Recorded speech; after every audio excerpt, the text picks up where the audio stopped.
listening to the Captain Jack Sports Show on Northeast Streaming Sports.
Guess it would be better if I actually unmuted my microphone. I'm in the habit of muting that.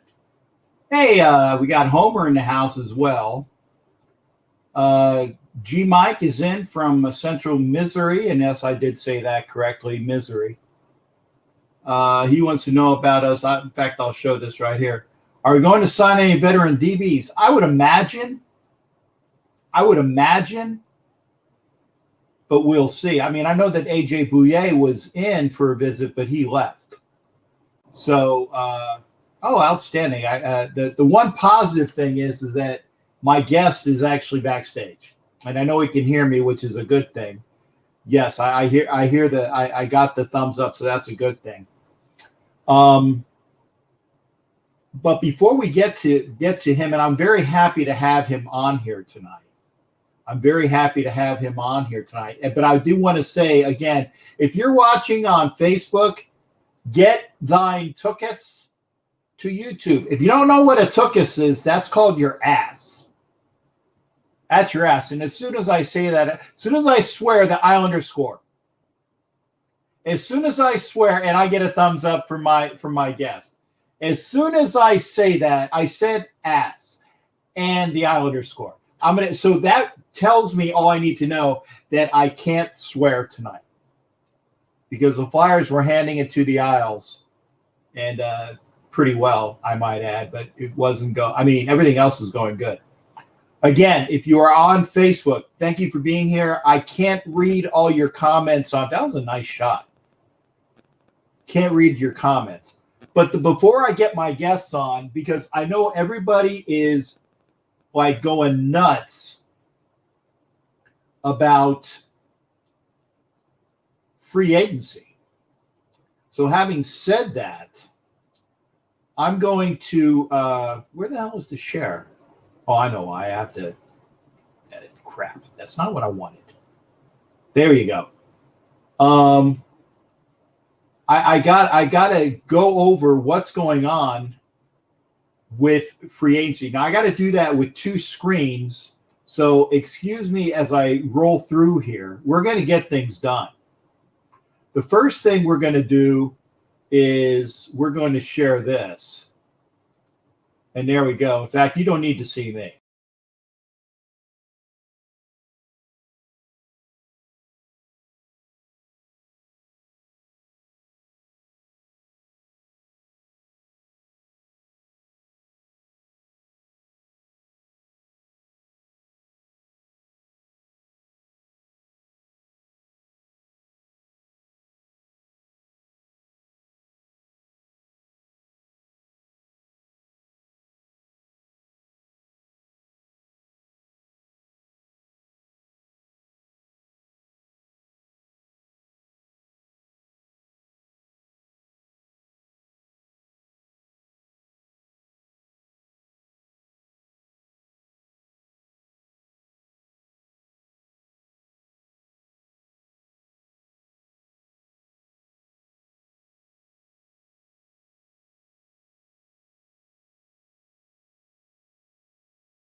I needed to get you on screen before I lose you because I didn't want to lose you. So Okay. yeah, I had you back there. I was just doing all of the what do you call it, the free agency stuff, but I didn't want you to leave. I've actually done that where people were saying, "Hey, I don't know, I'm not here," but yeah, you are. But Okay, I couldn't hear you. Oh, okay. But by the way, folks, I let the cat out of the bag. That is our comic, and no, he's not kidding when he said he couldn't hear me. So that's why I wanted to make sure I knew was there. There's no sound. Oh, there's no sound. Huh. So you guys couldn't hear any of that? Oh my God. Okay. For some reason, I think maybe the sound was off when I did the screen. I apologize for that. Those were all I was going through the signings. I'm not going to go through that again. Drake takes the place of Booker. Riddick is re-signed. That's great. Brown for Aguilar, which is an upgrade. Zay Jones comes back. So does Carrier. Richie Incognito. We saved $4 million by re-signing him at a better remark. Nick Martin comes in. I had a picture of him, but this is up to date. Denzel Good, we re-signed for 2 years, which is fantastic. And then, of course, the big signings of Yannick Ngakoue, Jonathan Hankins, Quentin Jefferson, Solomon Thomas, and Nick Morrow. So that's good. I hope everybody can hear me now. Okay, so good. I hope can hear me now. So again, that's the big news. That's the big news. So, but what I'm very happy to see, and what I'm very happy to have with me, is the comic Jeffrey Paul. And of course, I was going to say, wearing a Rangers hat to throw it in my face. What was it? I didn't catch the final score last night. Jack, do you know what this final score of the game was? Yeah, I did it, and I've been sarcastic like that before. So yeah, I didn't watch the game last night. What was the final score? What was the score? I thought you had a stroke before. I'm listening to you. You throw on that thing and the graphic, and all of a sudden you stopped. I was like, "What the hell's going on here?" Okay. But what was the final score last night, though? It was not 10, but 9-0. Ouch! Yes. Ouch! Ouch! Is there like a mercy rule in hockey? And Jack, ladies and goals. gentlemen, this is why I had Jeff Paul on, because again, if you are a Flyers fan, you definitely need to have something to laugh about, and I give him the right setup as well. And again, Jeffrey Paul joins us. Jeff, I'm gonna obviously your name is out there, but I want people to know who you are, your history, and some things about yourselves. Obviously, with that accent, you're not from Boston. I'm not from Boston. No. I live in New York. I've lived in New York my whole life. I've lived in Brooklyn, Manhattan. I live in Staten Island now. In a past life, I did law enforcement here, and currently I'm a stand-up comic. I'm an actor. People may have seen me in The Irishman and Blue Bloods, and a whole bunch of commercials and stuff. I have a new movie that's being released now. Just played down in your neck of the woods. There was the Miami Film Festival last week. It's called Saint of the Impossible. That's coming out this summer, and filmed another movie in the fall that should be out shortly, I hope. And that's what I'm doing. The Comedy Time TV, a bunch of different stuff. Well, anytime you're in my neck of the woods and they need a biker looking guy. Hello. Okay. I am it. I am the biker looking guy, or if they need a Neanderthal. Let me see what else. The pirate, of course, because I do I'm easy. I'm an easy typecast, and I do obviously I am a ham, so I got the chops for it as well. I will add to the production. Okay, I'll keep it in mind. If casting ever comes to me, okay, I will let you know. You know what's funny, Jack, is that usually when I'm brought up on stage, people say, "Hey, you've seen this guy in The Irishman?" The typical comic bring up when they give you credit at the start of the set. After shows, people will come up and they say, "Hey, I really like The Irishman, but it was too long." Right. Yeah, but it's like I had anything to do with that. Like Scorsese asked me, like he came up to me and said, "Hey Jeff, I'm thinking about doing this movie at 2 hours. What do you think?" And I was like, "No, gotta be at least 3. Gotta be at least 3. I said I go at least 3 hours and 45 minutes. That's where you want to come in." And Jeff, I admit, and I'm sad to admit, because I am a movie guy. I didn't see The Irishman. I wanted to. Oh my God! I wanted to because I heard so. And again, it's Scorsese with the a cast of all of the who's who there, but I never had a chance to see it because I think it was coming out like right around when COVID was kicking in, and then it was the things with the theaters. Yeah, no, it came out last November, right before COVID. Okay, and it had a very limited release, and the reason for the limited release was so it would be eligible for the Academy Awards. Okay, it was the last live Academy Awards that they did. So it was released, and technically, a movie has to be in theaters for 2 weeks in order for it to be eligible. So, and since Netflix was putting up the money, they didn't want it being in theaters too long. So it ran from the beginning of November into Thanksgiving weekend, which was late, and which was 4 weeks, and then went exclusively on Netflix. Okay, I knew there was a reason why I didn't see it, because again, I wanted to see it, and I mean I it got busy into the season. So it would have been 20. So it was 2019. So I was still doing games then. It was the last games out in Oakland, and so it was pre-COVID. And also, Jack, it also was in mostly independent theaters because the big chains like the Regals and the AMC's only would take it if they could have at least a 90-day exclusive window to it, and Netflix wouldn't budge off of the 4 weeks. Okay, well then I have legitimate reasons why. Oh, sure. I have because again, a Scorsese film with all of the uptakes from that. Now I got to see it. I will actually have to go. It has it hit any of the other things? It will only be on right now. It will only be on Netflix. Netflix. Okay. Well, I'll have to try to. That's one of the only things I don't have. I'm thinking about getting Paramount. I got Disney and Marvel and the other one because of my being on with Verizon. That's the only reason why I got that. They gave was a gimme for that. So I got that just recently, and I've had Amazon for a while. So I'm starting to, because I'm so sick of regular TV, and I got all of the regular TV is brutal. Movie channels and all the sports channels, but even they get, after a while, you don't know what the hell I've seen it. It's like when you're going through baseball cards, got it. You know, you never got to need it, you know, for a while, you know. I was looking for a need it. Jeff, so again, and I apologize, you and me are I got to shut up.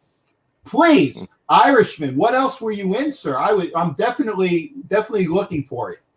Oh, it's like I said, I did an episode of Blue Bloods. I've done a bunch of commercials for Ford and Empire Flooring. I've done, like I said, I have Saint of the Impossible.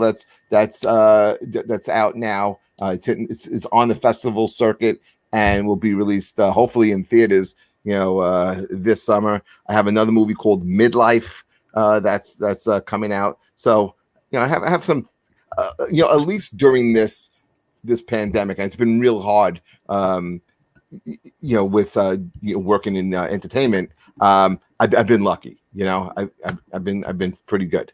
Yeah, I had to throw that up there. I guess I am the last person on the world that did not have Netflix in the United States. But, yeah, whatever. I just need to. I need to get the opportunity to see everything. But I wanted to let you know that we are being broadcast, and we have Will is actually watching us from the Dominican Republic. So Will. Yeah, Dominican Republic is in. And I get what's it with all these Raiders fans? Well, that's my crowd, man. That's my crowd. Okay. Now I do have now. I was gonna say, who else is here? Mike Givens is an Eagles fan, and I did say that correctly. I did say Eagles correctly, as I was from South Philly as a kid, so I know how to say Eagles and Stillers. So I do have the proper enunciation there. And I was trying to think, because I knew when we were watching hockey, I was going to say, we were talking about it when we did the conversation last week, and I couldn't remember if it was Rangers or Islanders, but I of course, the Rangers, the way I like both. Yeah, and by the way, it's 3-2 now. So I am a New York sports fan. There you go. I pretty much hate all the Philadelphia teams. No, that goes without. Sorry, Jack. No, that goes without saying. I would love to have you on when I have a Philly sports guy who's Jamie Paye. He's actually the guy you've seen with the mohawk, and he does the colors for the Flyers. It would be black and orange. For the Eagles, it would be the green and the offset colors like green and like a silver. Phillies obviously would be red and white. Sixers, blue and red. And he paints his face accordingly, depending upon where he is for all of those things. And but he comes on with me. And also, license plate guy is a very good friend of mine, and I wanted to have him on tonight, Joe Ruback. But unfortunately, he wasn't feeling well because I said, Joe, you got to come on. I got a New York comic. So between the two of you, I'll just sit back and listen, because I know that's a fun festival right there. But definitely, with the streaming of the Northeast Streaming Sports. But most people know me, obviously, as the Raiders fan. They're actually kind of freaked out that I'm wearing a bunch of Philly stuff the last couple shows because it's kind of off season. So that there you go. On why you see all the Raiders things in here. Yeah, I mean, where did your love from the Raiders come from? Why the Raiders? And most of the people know this that know me, but when I lived in South Philly as a kid, early 70s, and obviously right down the street from Veterans Stadium and the Spectrum. I mean, literally, whatever that cross street was, that Broad was on one, and then there was a cross street that the Vet Stadium was on one side of the cross street, and the Spectrum was on the other side of the cross street, and on the other side was the old, I think it was JFK. Yeah, I think it was JFK Stadium, the old stadium that the Eagles used to play at before they moved to the Vet. And it's 3-3, bud. You're bad luck for me, but good luck for you. Yeah, they just scored 5 minutes and 33 seconds to go in the third period. So again, they're tied up at 3. But I went to school with a kid named Kenny Blanda, and Kenny Blanda was either the nephew or the great nephew of George Blanda. And he said, "Hey, you got to check out my uncle. He plays for the Raiders." And at that time, you know, the Eagles, they were awful. You know, Pete Liskey, this was pre-Jaworski. Borrella was their quarterback. I think the only good player they had on their team was Harold Carmichael and Bill Berge. And that was it. They were just god awful. And the Raiders were the dynasty out in the 70s where they would always be on the Sunday games at 4:00 with Kurt Gowdy because they were such a heavy get. So I started watching the games because of my buddy, and I've been a Raiders fan ever since. Hey, Jack, you know how I know you're not a comic? Because I go on too long? Yeah, I was going to say, you don't believe in editing. My other thing is that I'm actually an analyst. So when I write my papers, they're about 5 times too long, and the editors get pissed off at me. Yeah, I didn't see that coming. Wow. Very, very erudite and long. Brevity is not my long suit, unfortunately. But I will set you up for the good. I'll set you up for the straight lines, and you can zing them from there. Okay. But now, how did you get into the business of being a comic? I used to write a lot, and I would write sometimes for other comics. But the thing is, I was younger. I was starting a family, and I didn't have the time to really wasn't able to sacrifice. I was on the road a lot. I had worked. I did 4 tours with the Rolling Stones, a bunch of different tours with Springsteen. I'd work production on these tours, and there's a lot of downtime. And I would always write. I'd write stand up, but I needed to work. I needed to make money. And when you get into stand up and acting, you know, you got to eat a lot of humble pie. And you know, I just really couldn't afford to do it. Once I was able to have a little bit of a nest egg, I mean, I started a little bit later, but I also had a lot of things to write about. And so, listen, I'll never be a fresh face in Montreal, but I work steadily. I do the circuit out here in New York City. I'm past that just about all the clubs, and I'll go on East Coast tours. So I'm fine with my decision, what I did. But I always wanted to do it. Like I said, I always wrote, and the acting just kind of found me. Even The Irishman found me. Ellen Lewis saw me on a TV show and asked me to come in and read, and I went in, and eventually I got the part. I can read well, and I am good with script. So if the script is short, I swear I can act it out. Okay. I won't give you a soliloquy from Shakespeare. That's for sure. But no, and so the comic bug, the acting bug. But what were you? I mean, were you pining to do? I mean, that's not really. What am I trying to say? Is what were you doing before then? I mean, that was your obviously. I mean, you wanted to do that, but what was your backup plan? What were you doing prior to being in there? Before acting and right before? Yes, sir. Well, like I said, I had spent about 19 years on the road doing production for concerts. At the same time, working in law enforcement. I would take time off. I'd go on the road. I'd go on for a couple of weeks here and there. I'd take off for the whole summer, and then eventually I wound up having a family, and I left that because you just miss too much. I mean, when you're out, you're out. And when I was younger, I went to school and got a master's in history, and I got hired as a history teacher. And so I taught some history. I coached football because I played when I was younger. I'm on the show. I love sports, and I was doing that, and it was a good plan. And after a while, I just like, if it's inside you, and there comes a point where you don't want to have any regrets in life. And the regret I didn't want to have is like, I wanted to at least take a shot at doing stand-up. And I was lucky enough to, on my first night of stand-up, meeting Nate Bargatze, who is now one of the biggest comics in the country, kind of be my mentor. Look out for me, answer questions, just help me get started in the business. And then along the way, I met other people like Dustin Chafin and Bobby Collins, who kind of like helped me out as well. And I wound up getting ton of hosting spots, and that helps you out a lot too, because you get a lot of stage time, and you have to kind of like work quick, and all the other comics know you, and I was able to kind of like build an act from there. And I was going to say, I know that in the by the way, the Flyers scored.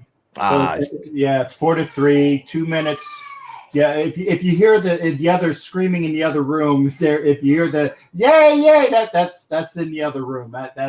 That's the other lady that watches the Flyers here, so she's real happy. She doesn't realize how loud she is. I'm not sure if the microphone is picking that up or not. It's getting it. Yeah, it's getting it. I thought so, because I can hear it through my cans. But I was going to say, in the comic industry, I know that obviously it's a tight-knit group, and that you guys kind of try to help each other. Well, the true folks of the comradeship of being a comic, the ones that are not out to screw over your brothers, because I'm sure that you get some of that. But for the most part, I think that what I've always heard is that comics always help comics who always help comics, because they know that it's a fragile existence, and you want to make sure that the guy that you help out can help you out someday as well. Yeah, it's like any other industry, I think. There are people who constantly have their hand out, who have nothing to ever give it in return. And then there are people who will go out of their way to help you. The people who bust your chops the most are the people that'll help you the most. I mean, I'm lucky that I have a group of friends that are comics that we all kind of have each other's back. I mean, listen, we tear each other apart, but at the end of the day, I mean, if you ever need anything, I mean, I know these people, would have my back. They'd have they support me, and vice versa. Right, and for those that don't know, the reason why Jeff is on is a young lady. Well, I call her a young lady. We're at the same age. A young lady that I went to high school with, who is a comic, a very good friend of mine named Terry Ann. I asked her, I said, hey, do you know any comics that like sports and would like to come on and be a part of the show? And she immediately dimed you out in a good way. And I contacted you. And when Jeff and I had a chance to talk before, I said, I definitely wanted to make sure that I had you on the show. And I enjoy it. What's the other thing that you like most about the industry? Is it the travel? Is it the experiences? You said you were working as a cop. Obviously, that's a bit different from what you were doing. What are the other experiences that you can get? Working in law enforcement, I got stabbed. I didn't like the feeling of getting stabbed. Like when you go to work, Jack, and you don't get stabbed. it's better. It's a good day. It's better not to get stabbed than get stabbed, because I don't know if you know, it's like being stabbed isn't like in the movies. It isn't like you get stabbed like and you move on. You don't know it because you have all this adrenaline going through you, and then afterwards you're like, "Holy shit, that hurt!" And then it stings you for days, and that's not a good feeling. It's a feeling I try to stay away from most of my life, and so I like living. I liked being able to come home, and after a while, it's like, what? I did it for 9 years. If I would have stayed an extra year, I would have got a half a pension.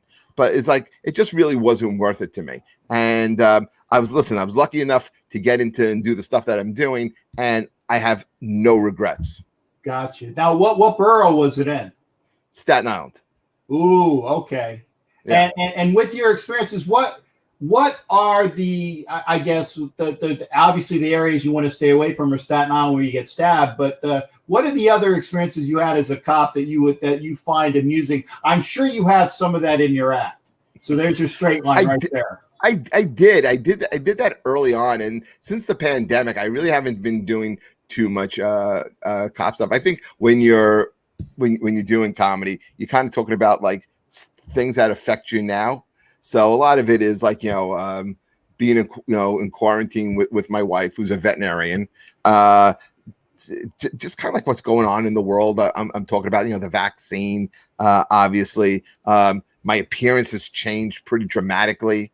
What's that? That's what you get when you stop and frisk too much. Yeah. Well, what I did, okay, Matt, okay. What I did was, I had to go in and arrest people who were in violation of their probation. So there was nothing more dangerous than a guy who knows he's going back to jail, So I didn't realize he had a Phillips head screwdriver, and he was trying to get away and trying to poke holes in my arm while doing so. Okay. Yeah. Okay, and then and Ed Winchell contributes. Yeah, in any New York borough you get stabbed. I just wanted to ask him, Ed, what of the 5 boroughs, what are the ones you want to stay away from? I know you want to stay away from any number above 100. For you can get stabbed anywhere. People are people. Again, knowing that you're going back to jail. I used to deal with these guys one-on-one, and you could act as hard and tough as you want. I used to see and have to deal with the hardest people in New York City. And when you got them behind closed doors, nobody wanted to go to jail. Nobody wants to be told when to piss, when to shit. Nobody wants to be told when they could eat, when to work out. Nobody wants their freedom taken away. So people didn't want to go back to jail. Sometimes people had circumstances that were beyond their control, and they wind up just getting into situations, and sometimes it was very heartbreaking. Sometimes it was out of sight, out of mind, and they just fall into bad habits, or they're down with bad influences. Listen, people are the most unstable commodity in the world. But one thing I can tell you from experience is that I don't care how hard the guy is. If he tells you jail isn't bad and he don't mind going to jail, he's full of shit. No one wants to be in jail. Everybody wants their freedom. And when you're the guy who has to come and take it away to arrest them because they're going to be remanded, sometimes people got very desperate. Gotcha. So were you in the Staten Island? Was that your borough, and that was your beat? That's where I worked. Yeah, I worked directly for the Department of Probation in their street services unit. Which means I had to go out. Again, the probation office would tell me so-and-so was in violation. And sometimes people just forgot their day. Sometimes, they had an appointment, they were running late. But technically, if you know what probation is, right?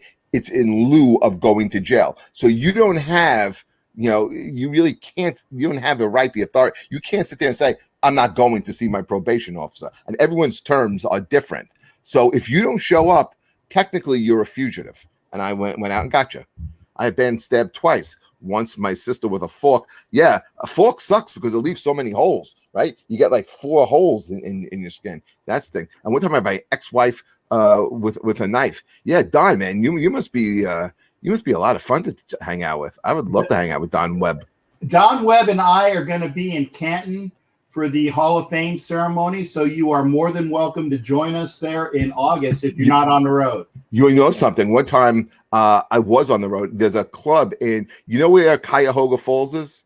I've heard of it, and I know it's somewhere close to Cleveland, but I don't know exactly close to. where. It's 20 minutes from Canton. I was doing a room there called the Comedy Stop, and it was my first night there. And I'm like, I go back to the hotel, and it's boring. There's nothing to do in Cuyahoga Falls, so I'm hanging out talking to the girl up front, and I'm complaining. You know, that's what I'm good at too when I'm on the road. I complain a lot, and I'm like, it's boring. There's nothing to do. She goes, "Hey, are you a football fan?" I'm like, yeah, a huge football fan. She goes, you know, if you just go down the road, the Football Hall of Fame is there. And I was so excited because I had never been to the Football Hall of Fame. And then I went upstairs, went to sleep, got up early, spent about a half a day at the Football Hall of Fame. It was great. You know what I do also, Jack? Every year I go up to Cooperstown, and they, you know, for during induction weekend, and I do interviews with a lot of the players. Outstanding. So I guess now I've been up there once, and it was when I graduated college because I went to my ceremony in Albany. So that weekend I made sure I stopped by, and I think it was like the couple days prior to the induction ceremony, because I was upset. I wanted to try to have it correspond. It was in August, but it wasn't right that weekend. But I went by. Pete Rose was signing. He's always up there. Yeah, he's signing in one of the stores because obviously was his girlfriend there? I didn't see her, but I'm sure she was around. But you would know it. I'm sure I would know it. Yeah, you would know it. Yeah, exactly. That's what I've been told. What now? And while we got you on the subject of that as well, what are your thoughts on Pete Rose? What are your thoughts on all of these like people like Clemens, since you're obviously a Yankees fan? You know, the people. I'm a Met fan. Okay, apologies. Wrong NY. I was going to say, my buddy, you'll see Jason Dean pop in a minute. Jason Dean is a big Yankees fan. I'm sure he's going to make a comment pretty soon. But what's your they should all be in. Clemens should be in. Bond should be in. Ramirez should be in. You know, they Sosa, McGuire, they should all be in. Absolutely, Clemens should be in. Pete Rose should be in. Especially Pete Rose. You know, listen, you could ban him from baseball. I get it, but that didn't diminish that he still wound up being the all-time hits leader. That he has over 4,000 hits and has more hits than anyone in baseball. Okay, in baseball history. So yeah, I get it, and there are consequences, and maybe you don't want him to have a manage a team again or be involved in the sport. But how do you keep him out of the Baseball Hall of Fame? I think it's a little hypocritical that you let someone like Ty Cobb in, or you know, some of the other guys who I'm sure have all kind of backgrounds. Okay, and I know it's gambling, but it was not when he was a player, and it didn't take away from what he did on the field. The other thing with the steroids guy, I mean, with being hypocritical, you're telling me none of these owners knew what was going on? They all knew what was going on. They all knew. But you remember, it was what, 98? And baseball was kind of like, a dying sport. It was falling third. And so what got everyone excited? The home run chase. Okay, it was the first time you kind of saw that. And they knew. And then they used these two guys as scapegoats. I think what hurt them was Sosa acting like a jackass in front of Congress. Okay, Palmeiro with just being I did not, with the Bill Clinton, I did not, right. Yeah, and then winds up getting testing positive again. None of these guys should have just showed up. Or McGuire, if you're not going to say anything, but I'm only here to talk about the future, not the past, then don't do it. Don't go. Don't look like an asshole. But as far as like, and then it was Clemens. Bonds had a great excuse. He's putting this, the clear on him. Like I didn't know what I was putting on. That's right. Steroids have been around for over 50 years. I think I do think they should be in the Baseball Hall of Fame. You want to put an asterisk? Go right ahead. No one's going to pay attention to that anyway. But I mean, people who've watched the game. You knew what Clemens was. He was a Hall of Fame pitcher. You knew Bonds was a Hall of Fame ball player. And I even think Palmeiro. I remember Palmeiro in college. He went to Mississippi State. I remember him there. and he always had that great swing. You know, there's not a lot of players who have 500 home runs, 3,000 hits, and played first base the way that guy did. Exactly, and I agree with you there. I mean, they were going to the Hall of Fame anyway, and it's unfortunate that they have that taint to them. But they would have made it on their accolades anyway. I think Pete Rose should be in immediately because, again, like you said, name me the hits leader, and it rolls off. Everybody knows it's Pete Rose with 4,000 plus hits. Okay, you might not be able to figure out what Bonds had as far as home runs because to me, when I think home runs, I think of Hank with 755. Bonds had more, but nobody really remembers the number anymore because of what was going on there. But you always remember 755 because that's what Hank had when he retired. But Bonds has the accolades. Palmeiro has the accolades.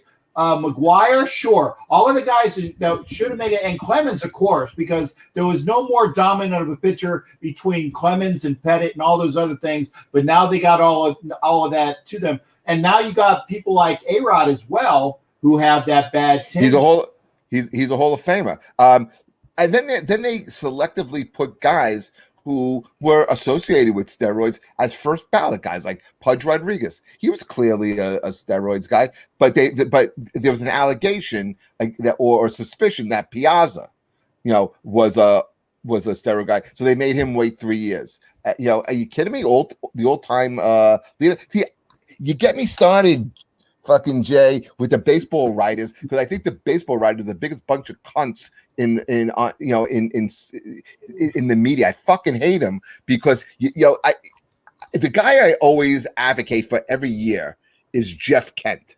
Okay, and when I'm up in Cooperstown, I always bring his name to the forefront. And if you look at the guys I love, like Joe Morgan, Ry Sandberg, okay, Bill Mazeroski, you know, Kent's numbers blow all of them away. Has the most home runs by a second baseman, but because he wasn't a nice guy, he wasn't a good guy to the writers, they won't put him in. Fuck that. He should be in. Well, then what's your opinion of Chase Utley then? Because the same thing goes. Chase Utley has a negative reputation. He's a Philly or a Dodger. He sucked. I hate him. but as a second baseman. No, I don't like him. Well, but no. I didn't say about like. I'm talking about his numbers. And I agree with you, Jeff Kent. But I was going to say, if you look at Chase Utley's numbers and his all-star appearances and what he did at both defensively and offensively, you could make a very solid case for Chase Utley as a Hall of Famer. Give me his numbers. I'd have to look. Can you pull them up? I will. You go on to the next subject, and I will pull up Chase Utley's numbers. What's the next subject? Well, that's up to you. See, I kind of like the freestyle because yeah, it's up to you because I have you on because you are the entertainment here, buddy. I want to make sure that we have a free flowing agenda. But see, while I was sitting here, I got it. Go ahead. We're gonna call this segment. This is what pisses me off. Okay. Okay, this will be our weekly segment, Jack. I'll call in and I'll just tell you what pisses me off. All right, so let's switch. I like that. Let's switch gears. Okay, about another group of writers that are the second biggest group of cunts. Okay, and that's going to be the Rock and Roll Hall of Fame writers and the writers from Rolling Stone. I love this. How are you going to leave out Pat Benatar? You're going to put in Janet Jackson and fucking Stevie Nicks, which I'm on a crusade against, by the way. Okay, but right now Pat Benatar hasn't been inducted into the Rock and Roll Hall of Fame. It's a joke. How was Iron Maiden not in the Rock and Roll Hall of Fame? I didn't realize they were not in it. They're not in. Yeah. Oh my God. Kiss had to wait years. They were innovative. Yeah, and see, and as soon as you said that, I immediately thought it. This is what grinds my gears. You got it, Matt. Okay, a big Family Guy fan as well. I was going to say that. Yeah, I'm going to get struck by lightning. You'll see a ghost, and my hair will turn white. And by the way, Jimmy Farrell put in there. Jimmy Farrell is an Islanders fan, so I know that he definitely was enjoying listening to your pro New York stance. But Thank you, Jimmy. That's right. The Hall of Fame is a joke. The There you baseball. go. You're talking about the Baseball Hall of Fame or the Rock and Roll Hall of Fame? Because honestly, they're both. They're both pathetic. I'm sure And he means also, both. speaking about pathetic, you want to talk about pathetic, Jay? Did you Yeah. watch the Grammys on Sunday? Nope, had no desire to watch the Grammys. Okay, well you're smarter than you look. Okay, what they did in the memoriam for Eddie Van Halen I heard that is a freaking disgrace. It's a disgrace. You're gonna do 4 minutes on John Prine, which I don't want to shit on John Prine, but it's Eddie Van Halen. This is a guy who changed music, who changed the instrument, and all you did was show 15 seconds. It was 11 or 15 seconds of just a guitar. You couldn't play a snippet of the music. You couldn't have Steve Vai or somebody come out and do 2 minutes of Eruption. Eruption's about barely 3 minutes. You couldn't do that. Just this is a tribute. Or how about this? You want to be inclusive? Okay, you could have had a Gary Clark Jr. Who's a black guitarist. You could have had maybe a Chris Stapleton or somebody who was a country music, and you could have had like maybe Slash come out, and all of them could have done parts of Eruption. Rock and Roll Hall of Fame is solid. I don't know about that, Don. No. He said it was sold. Yes. Yeah. Should be rock and roll music, right? Exactly. Listen, I have no problem with Janet Jackson. Listen to Eddie Trunk; he will tell you about the. I know I'm very friendly with Don Jameson. And this is something that we talk about, and you don't believe it or not, I run into Eddie up in Cooperstown. He does go up there for the Baseball Hall of Fame sometimes, and we'll talk about this very thing. I do a music show as well. It's called Who's Your Band, and we had Matt Pinfield on, and we talk about this as well. And in fact, the last episode that we just put out, we took a week off last week, is an episode where we're talking about the Rock and Roll Hall of Fame and this year's nominees. Yeah, no, the show that I watch always, I watch the Academy Awards because I'm a movies guy, and but the other ones, don't watch the Emmys, don't watch the Grammys, because it's a production piece for people that they're going to throw their political agenda out there, and I don't want to hear that. They do that. What are you talking about? They do that at the Academy Awards too. Meryl Streep. I got you, but I can only stand it one time a year. But because I'm a movie guy, I'm more interested in what the movies are and all the production. So instead of hearing it in music and TV and everything else, I will sit through the political BS one time a year for the Oscars, and then don't have to deal with it, because I will get a 5-minute dissertation the next day on who won, who was dressed well, who was not dressed well, and I can get it done in 5 minutes, and I'll skip the 3 hours worth of bull that would happen otherwise. You know what? I think as passionate fans that we obviously all are, I think all we're asking these voters to be authentic, be real. Okay, that's all we're asking for. Don't kowtow to some type of agenda. Okay, where's Eddie's tribute on the Grammys? Kobe got one. Why? Did he get a Kobe Bryant? Is that what he's talking about? Yeah, he was saying he got Kobe. I don't think got a Grammy. Didn't he get an Academy Award? He got an Oscar. Right, he got an Academy Award. Right. for I think a short that he did. Yes, they had Academy Award. Right. Oh, and Matt, I got to say this as well. Matt's a great contributor. Fucking Matt, 100%. When it comes to metal music, you think the Academy is in touch with metal music? Was Iron Maiden even nominated? And they won that award over Metallica. Absolutely, all credibility went out the window. 1,000%, Matt. You're so right on that one. See, these Raider fans, they actually know some stuff there, Jeff. Like I said, well, that's the thing about Raiders fans, and this is why my brother is who lives in Florida is a Raiders fan. Raiders fans are passionate, and that's what you love, about anybody. As long as as you get older, as long as you have passion about something, it makes life worth living. That's right. And I will have you on I can have you on a special segment each week. And I know you gig. I will even record it if we can't have you on live. Now, what was it called? This is what really pisses me off. Pisses me off. Yes, it pisses me off. And you know what? You let me know when you want to do it, and it'll be with contributor Jeff Paul. Because I'll give you your own segment, and I'll just let you go. Jack, are there more than 4 listeners on this show? Oh, there is more than 4 listeners. Okay. I have usually I have about 100 something views on YouTube. Plus, I have the push from Facebook, and that's between my channel along with the Northeast Streaming Sports Network. So we're getting our views up. So yeah, there.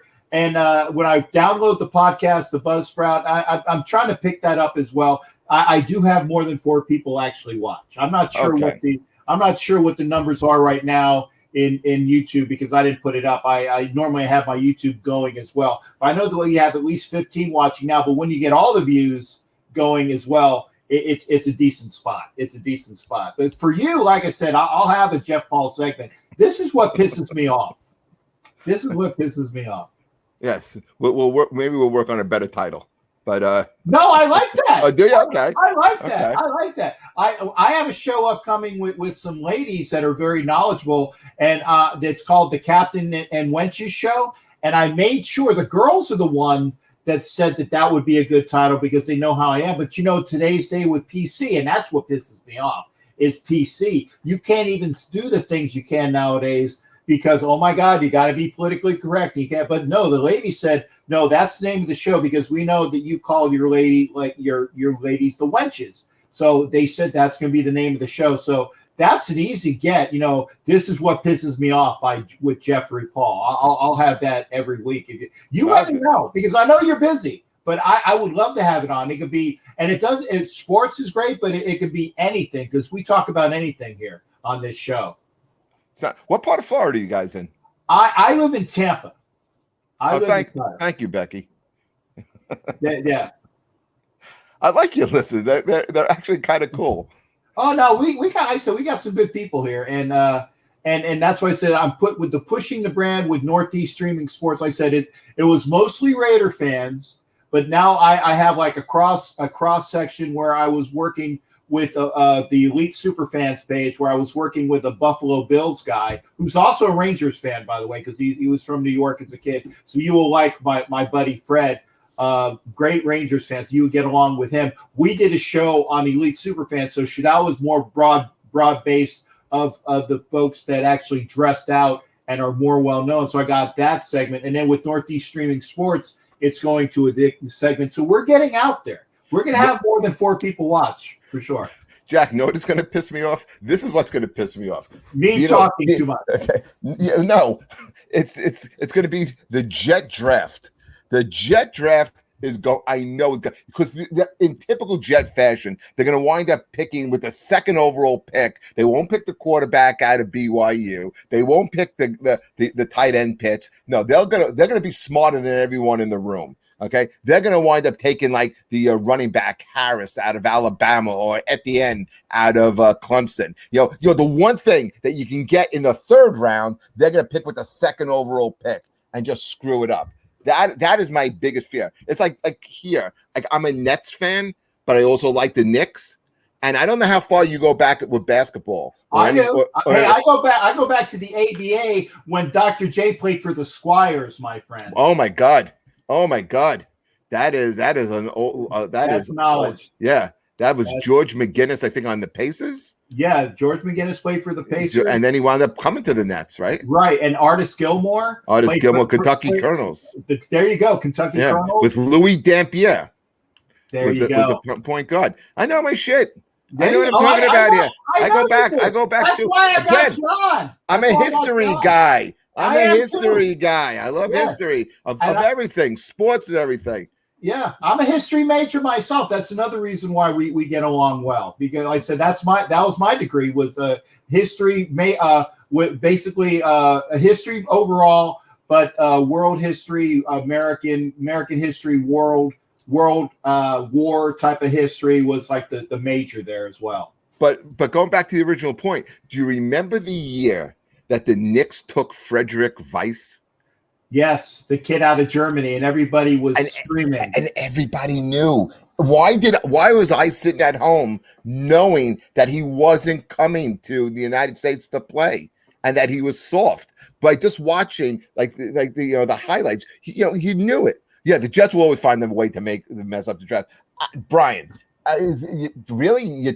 Come on, and the water's wet and the sky is blue. Okay, of course the Jets are going to mess up the draft. Okay. Oh, please, if you have a defibrillator nearby, I'm going to need it for this one. Brian, do you remember just a couple of years ago? Tell me you did not know. You didn't say Christian Hackenberg with the second pick. Do you know how valuable second draft picks are? Second round and high second round draft picks. They take Christian Hackenberg. Your guy couldn't even play in the fucking Alliance League. He couldn't play in the State, right? Out of Penn State, right? Out of Penn State, because he had a good junior year. Did you watch the year before and every other year? He stinks. Mm-hmm. You fucking knew it. I don't know if I'm going to be able to handle this draft. I don't know if I'm going to be able to handle this draft. When I do my draft show, and like I said, Jason Dean is the Yankees guy, but he is all over everybody in the draft, and he was in here, hopefully. Oh, okay. And Will Carley, who's my buddy in the Dominican Republic, a young Raider fan who I've taught well. He'll watch the show when he gets his phone back on. But Will, good to see you, brother. Great kid. And I agree with this one as well. It's not just you. How many times when you go through who the Raiders could have drafted, we could have had Aaron Rodgers. No, we didn't take Aaron Rodgers. We could have taken Megatron. No, but we took Jamarcus Russell instead. We could have taken. Wait, did he? And he went first overall. First overall. And the only thing that the only positive thing I will ever say about Lane Kiffin is that Lane Kiffin wanted Megatron and Al Davis wanted Jamarcus Russell. The only positive thing I will ever say about Lane Kiffin. Oh, okay. Listen, you make me laugh. You really do. And you have a short memory. Lane Kiffin. I would kill to have Lane Kiffin. We just got out of 2 years of Adam Gase. But remember, the only and here's a funny thing, right? When Gase got hired, do you guys know Jim Florentine? The name sounds familiar. Okay, Jim Florentine is a comic. He was on That Metal Show with Eddie Trunk. He's a big Dolphins fan. And we were working a gig together in right outside Philadelphia at Parks Casino. And we're talking. I asked him, I was like, the Jets had just hired Gase. And I was like, Jim, well, is this a good hire? Because the guy is a passionate football fan as well. And he's like, yeah, you're gonna love him. These guys, and now maybe he was busting my chops, but he was like, listen, you're gonna love him. He's underrated. The players are gonna love him. He's a good hire for New York. Yeah, Jim is funny. Yeah, he's like, again, good guy and like a big Dolphins fan. And then it's like now every time I see him, it's like really Gase.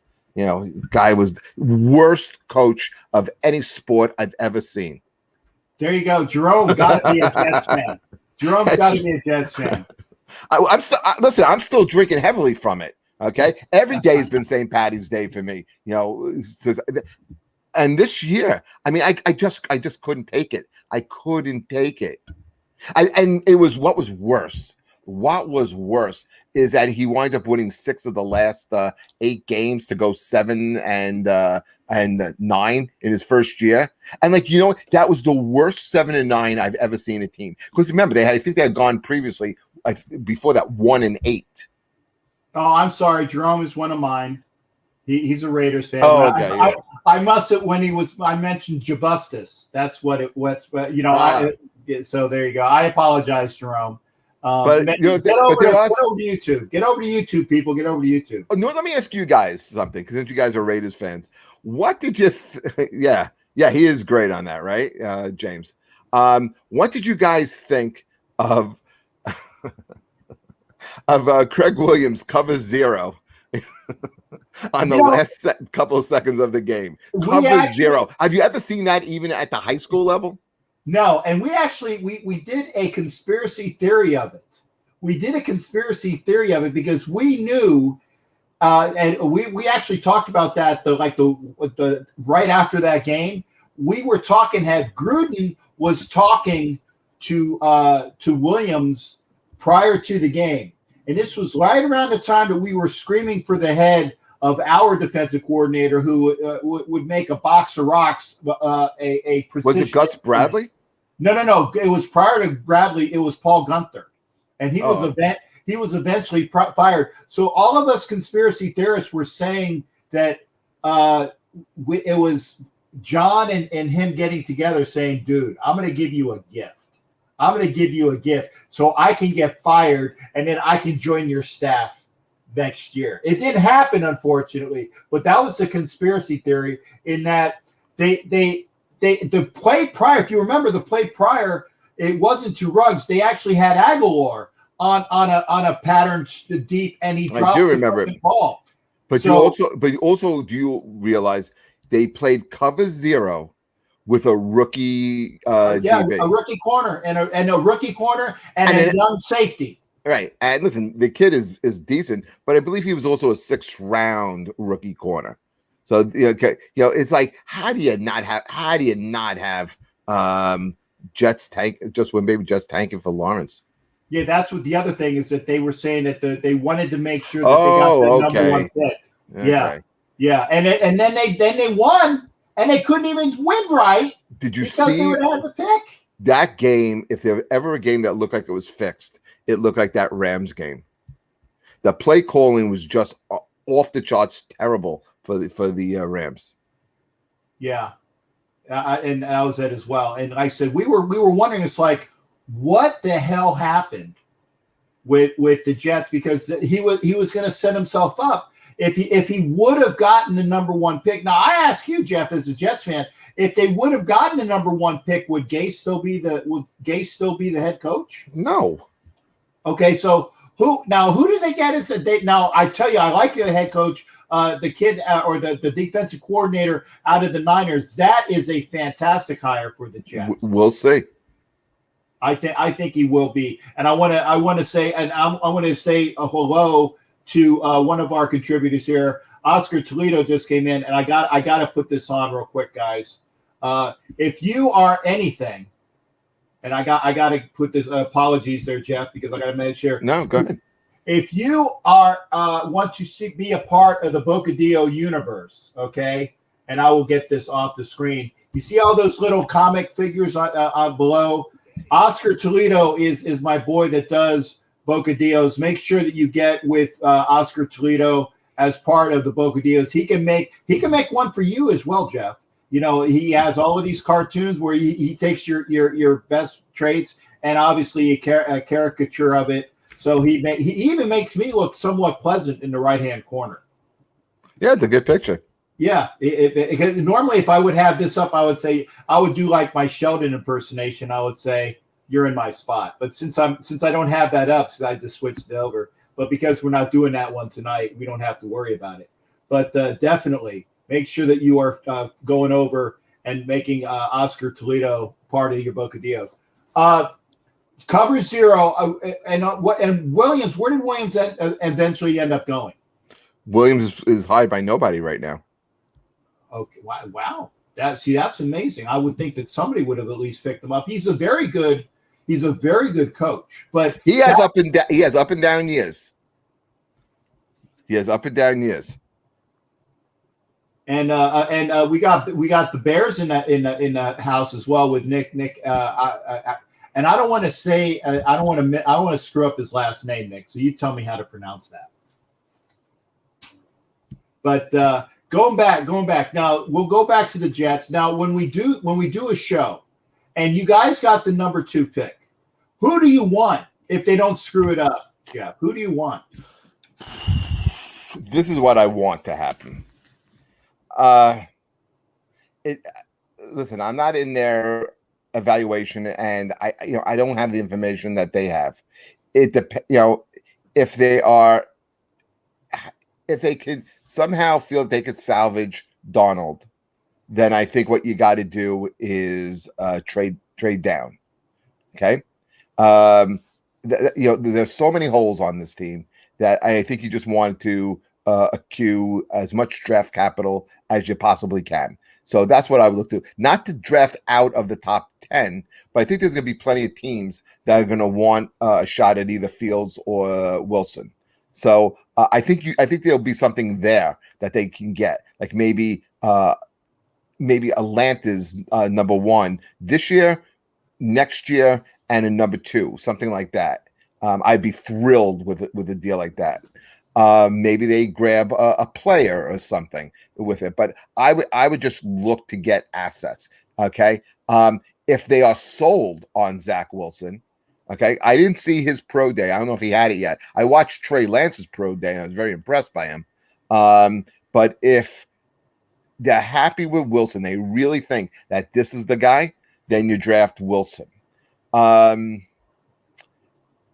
That's probably the 2 directions that I would go in: trade down, okay, or take a quarterback. I don't think I'm going to take a receiver, especially with what they've done in free agency right now. They signed 2 receivers this week, in Corey Davis and Keenan Cole today, and supposedly were in discussions with Juju Smith-Schuster. I think that's going to happen. I think Juju is going to go to the Jets. I mean, listen, then all of a sudden you got some stable of receivers there. But right now their stable is fine. And this is also a very deep receiver draft. So I don't think they're going to go after Lamar Chase, and I don't think they're going to go after Devontae Davis. So who does that leave left? The big hole. Are they going to get the offensive lineman out of Oregon? Maybe, but do you have to take him at second? You can't take him a little bit further down in the draft, and that's why I'm thinking with Atlanta, and Atlanta goes up and gets that quarterback of the future. Miami will wind up taking one of those receivers, and then at 4 they can wind up getting the offensive lineman, which would be fine. If they miss out on the offensive lineman, there's other offensive linemen available. I love the kid out of Florida, Pitts. And I'm a Gator, and I'll tell you, Kyle Pitts is going to be. He is like a bigger, stronger version of Darren Waller, who's our fantastic. I love Darren Waller. Love him. I had him on one of my fantasy teams this year. He was a beast. No, man, that I would listen. The Jets haven't had, and if there's any Jet fans out there, back me up with this. They haven't had a tight end in years. Like who's been that best? Rich Castor, or I wouldn't say Anthony Beck. I'd say Mickey Shula may have been the last one. Yeah, there you go. Yeah. But see, I'm sorry, I'm showing my age with Richard Castor, but apologies there. If you don't know who Richard Castor is, look it up. Google that shit, as they say. GTS. So now we were talking with COVID as well, and I definitely want to get. We'll talk sports all day long, but how has COVID affected you in your sports, Jeff? My sports? Yeah. How has COVID affected you in your sports? What do you mean by that? Well, how often do you get a chance to go out and see the games there? And obviously, if I'm on the road, I mean, like I was doing a week in Texas. I was in Galveston, and I had a night off. And I would go see Houston. I went down, drove down and caught an Astros game. So if I have time off, I mean, I'll always try and catch a game. Sometimes like I won't do a spot until a little later in the night. New York, we were open till 4 o'clock. Sometimes, you'll have a show that starts at 11, 1 o'clock in the morning sometimes. So I go out to Citi Field, catch like 6-7 innings of a game, and then just head to the city. So I was constantly going to games. So to go last year, a whole year, and not seeing any sports, Or sometimes I would, like my son who's in college, he's also a sports fan. Sometimes we drive down to Philly and catch a Sixers game because we loved watching Embiid play, or we'll go to, catch any type of hockey game.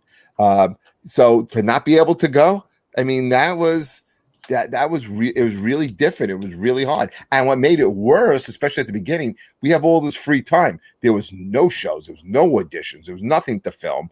The only thing I had to look forward to was doing like my podcasts. And there was nothing, and you couldn't even watch sports. Remember, it was the longest I think in my life that I've ever gone. It was from March 12th to sometime in July when baseball finally came back.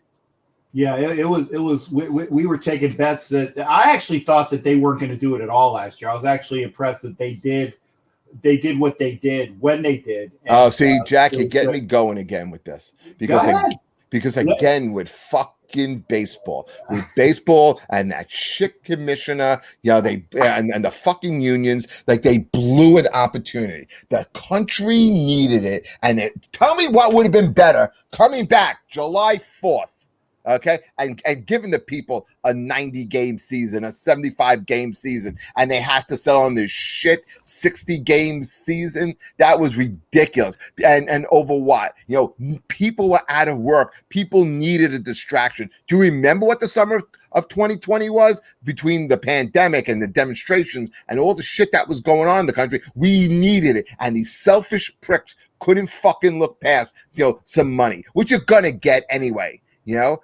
I mean, look at the contract. Look at the contract that Trout signed. Look at the contract that Mookie Betts signed. I like Mookie Betts, by the way. I'm a big fan. Okay, look at the contracts some of these guys sign. Give something back to the American public. Dicks. Yeah, it would have been so much better. Thank you, Jason Hunter. And Jason Dean is that Yankee fan that I was telling you about. So you and him are you're gonna. And by the way, your availability on what you know in the draft. Jason Dean is my draft guy. So you guys are definitely involved for my show, for the draft show. When you do your draft show, let me know. I mean, I don't know if you do it live, but I do. I go live with another group. But if you're going to record it like before or after, and you want to talk about the draft, I'll be more than happy to come on and do it. Talk about the draft. I love the draft. Oh yeah, I like. At least last year wasn't too bad. The guy I really wanted, and you can ask anybody. I'm not playing Monday morning quarterback, but I really did want Becton, and he did fall into our lap. What I was afraid of is that, like if it would have been McCagnon, he would say, hey, this is too good to be true. And I'm just going, what do you guys think of picking up John Brown from Buffalo? I'm very familiar with him. He wound up going where? He ended up going to the Raiders. He wound up going to the Raiders. And who went? Emmanuel Sanders, I think, took his place over in Buffalo. Right. And so, Aguilar goes to the Patriots, and I said that correctly. Aguilar goes to the Patriots. And then Brown comes from Buffalo to the Raiders, and then like I said, Sanders goes from New Orleans up to Buffalo. So aren't they basically the same guy? A guy who stretches the field? Exactly. And the Aguilar wanted, I think, like $13 million a year. He's not worth $13 million a year. Exactly. And we ended up getting Brown for, I think, like $5.5 million, maybe. Oh my God! Yeah, yes. For a year. Yes. I mean, of course. What are you going to do? And by the way, he catches the ball more consistently. He has like a 66% catch rate, whereas Aguilar blew up last year as a Raider, and he didn't drop as much, although he still had the most drops. They did the analysis last year. I saw that as well. I like what Buffalo is doing because they're going to have like those two guys in the slot, Sanders and Cole Beasley. They have Diggs, who had an insane year, and then they had a couple. It was like Isaiah Davis or something, or Isaiah McKenzie, okay, who's another really fast guy. So he had a really good year for them, and I think that's what made Brown extendable. Now, what are you? And see, and we say I got to show this as well. Frankie C is my boy from Boston. So we're not even giving Aguilar that much. How much was he signed for? Frankie C, what's his numbers? Okay, yeah, there you go. That's what I thought. It was $13 million. Yeah, they signed him for $13 million. Yeah, according to Matt Marinovich. Aguilar is not a $13 million player. Right. Yeah, and Matt says, sorry, wrong one. Aguilar 13 million. That's what he was asking for, and that's what I thought that he signed him. Now, Frankie is up on his stats, so he'll have to come in. You know what? Matt? Wow, yeah, you're right. You know what, Matt? Belichick is a great coach, a terrible GM. They spent I think what were the numbers with like look at his draft picks. Yeah, but they in free agency, I think they said he spent like 175 million in 5 minutes. When they first came out with all of these different people. So I'm like, really? Oh my God! They still don't have great receivers. I always like I like the Damian Harris as a running back. They got 2 good tight ends. Oh, they got fantastic tight ends with Jonnu Harris coming over and the Hunter Henry. Yeah. So they wanted to go with the Hernandez / Gronkowski route. Listen, stop. Gronkowski's a Hall of Famer, and Hernandez had Hall of Fame talent. These guys are good, but they're not even close to that. I get it, but they wanted to at least the biggest pickup for New England next year is going to be the return of Dante Hightower. Agreed. And I was going to say, Clement, Mr. Jerome says the same thing, and Frankie C even said he didn't want Cam Newton back there. Yeah, but do you think like after a year in the system and with COVID restrictions loosening up a little bit, do you think they're able to work with Cam and he improved? Like, he can't have a worse season than he did last year. You may be excited about getting David Andrews back, but you lost Tunney. Right. That's a big hit. And then Tunney, along with Kyle Long, there's no reason why Howie Long's son should ever be playing for Kansas City. I just got to say that. I got to say that. Did he sign with Kansas City? He signed with Kansas City. And I have a picture with him. I knew Kyle Van Noy was going back to the Patriots as soon as he was cut. Yeah. Or as soon as he left, yeah. I myself have a picture. Violator is the Hall of Famer for super fans, went to the Hall of Fame this year. We were both. He went down to Tampa, where I'm from. I got a chance to hang out with him at his hotel, and we have a picture with Kyle Long there. So I didn't even know he was coming back. So I got a picture with him while I was down in Tampa. So but we definitely got to get together. And I said, now I'm going to be doing a draft show, the night of the draft. Now, are you going to be doing your pod at the same time? I don't do my pod. I go on like my friend's thing, and we do live commentary on the draft. Okay, yeah, because that's what I'm going to be doing with Northeast Streaming Sports. They wanted me to. I was going to have a show, and then I was going to do a cut up for one of their shows as well. So I was going to be bouncing in and out of shows. So hold on a second. Well. You guys help me out with this. LaMarcus Joyner, any good? He was when he was in the right system in Los Angeles, but we didn't use him correctly. So when he was with the Raiders, he sucked because he wasn't being employed correctly. But he's a decent pickup. Did you guys just pick him up? Yeah, they just picked him up, and this is what kind of. This was a pick I did not like last year, because remember at the time the Jets had Jamal Adams, Marcus May, and then they wound up drafting Ashton Davis, who I thought was undersized. He's white, and I don't know. I didn't like that pick out of the guy out of Cal, and I didn't think he was great this year. So I get the feeling maybe they're a little down on him, and maybe that's why they picked up this safety, because they franchised May.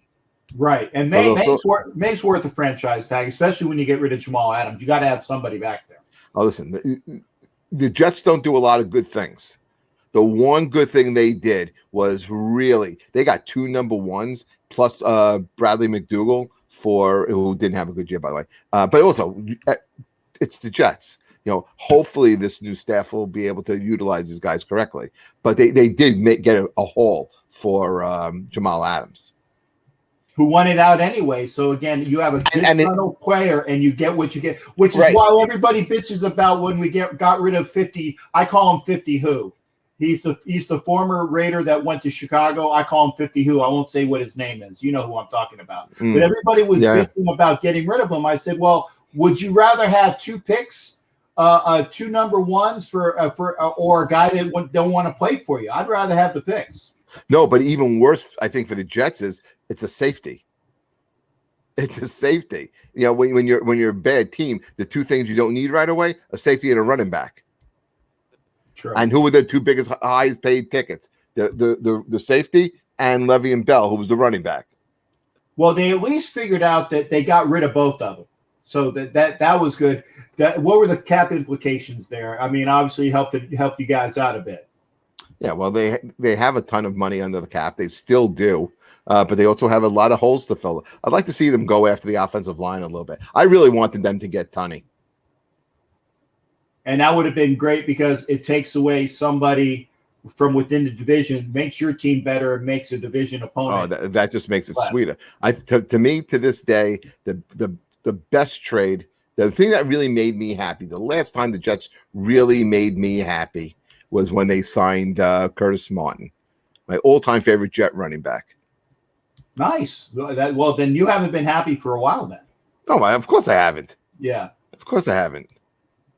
The last time I was happy as a Jet fan was when the Jets beat New England in that playoff game, when Warren Cromartie and his freakishly long arms picked up a Brady fumble. Oh, that was sweet.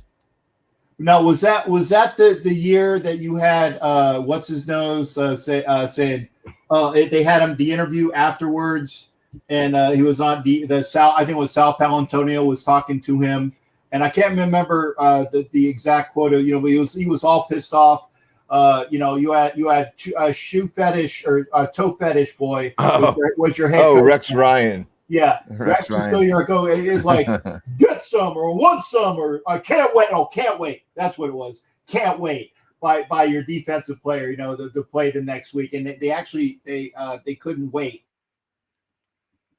A spin. Okay, sorry about that. Oh, by the way, we have had some storms here in the area, so hopefully I won't be winking out. But there you go. But you have it, Bart Scott. There you go. Thank you. See, this is why I have Jason Dean Hunter around. Bart Scott can't wait. That's what it was. Bart Scott. Loved him as a player, and he does the post game for the Jets here, and he's so brutally honest. I love him.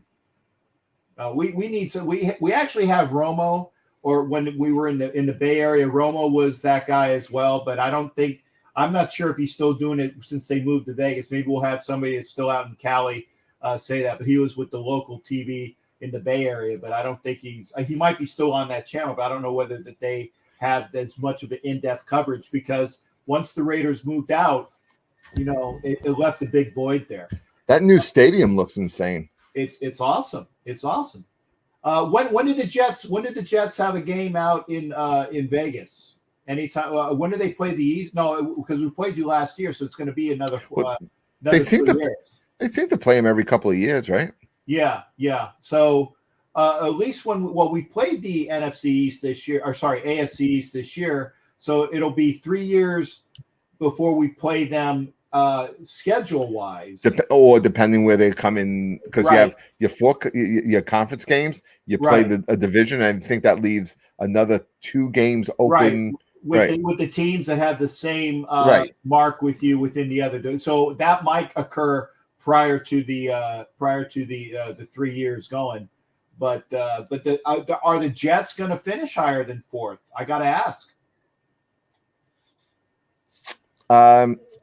What's today? Today is March 18th. Can't answer that question. Okay. Well, let's see what they do in the draft. You know, we don't even know who's going to be on the center. What if they get to Sean Jackson? I was out there. Oh yeah, Jason. Just from watching on TV, it just looks so freaking cool. I want to go out there, and I want to go out to the one in LA. Yeah, the SoFi Stadium is nice. Well, actually, that's the Raiders' second home. You know, the Raiders are the only team in football to have 2 brand new stadiums made for them in the same year.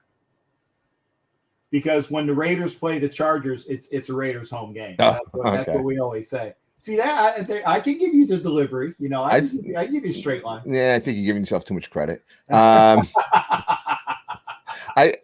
I don't think the Chargers should have ever moved out of San Diego. No, there's no one in LA who's a Chargers fan. No, and I guarantee you that once somebody takes over ownership of that team, they're going to move back to San Diego because there's no they're not even they're the fourth professional team in football in Los Angeles because it goes USC, or actually it goes the Raiders, then USC.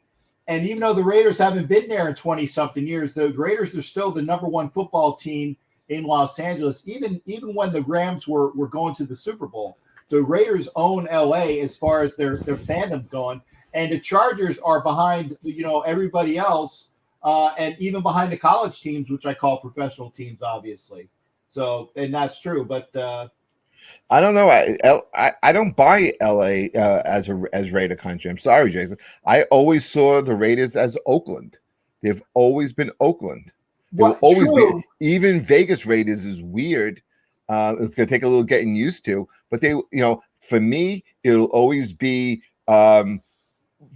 What's the guy?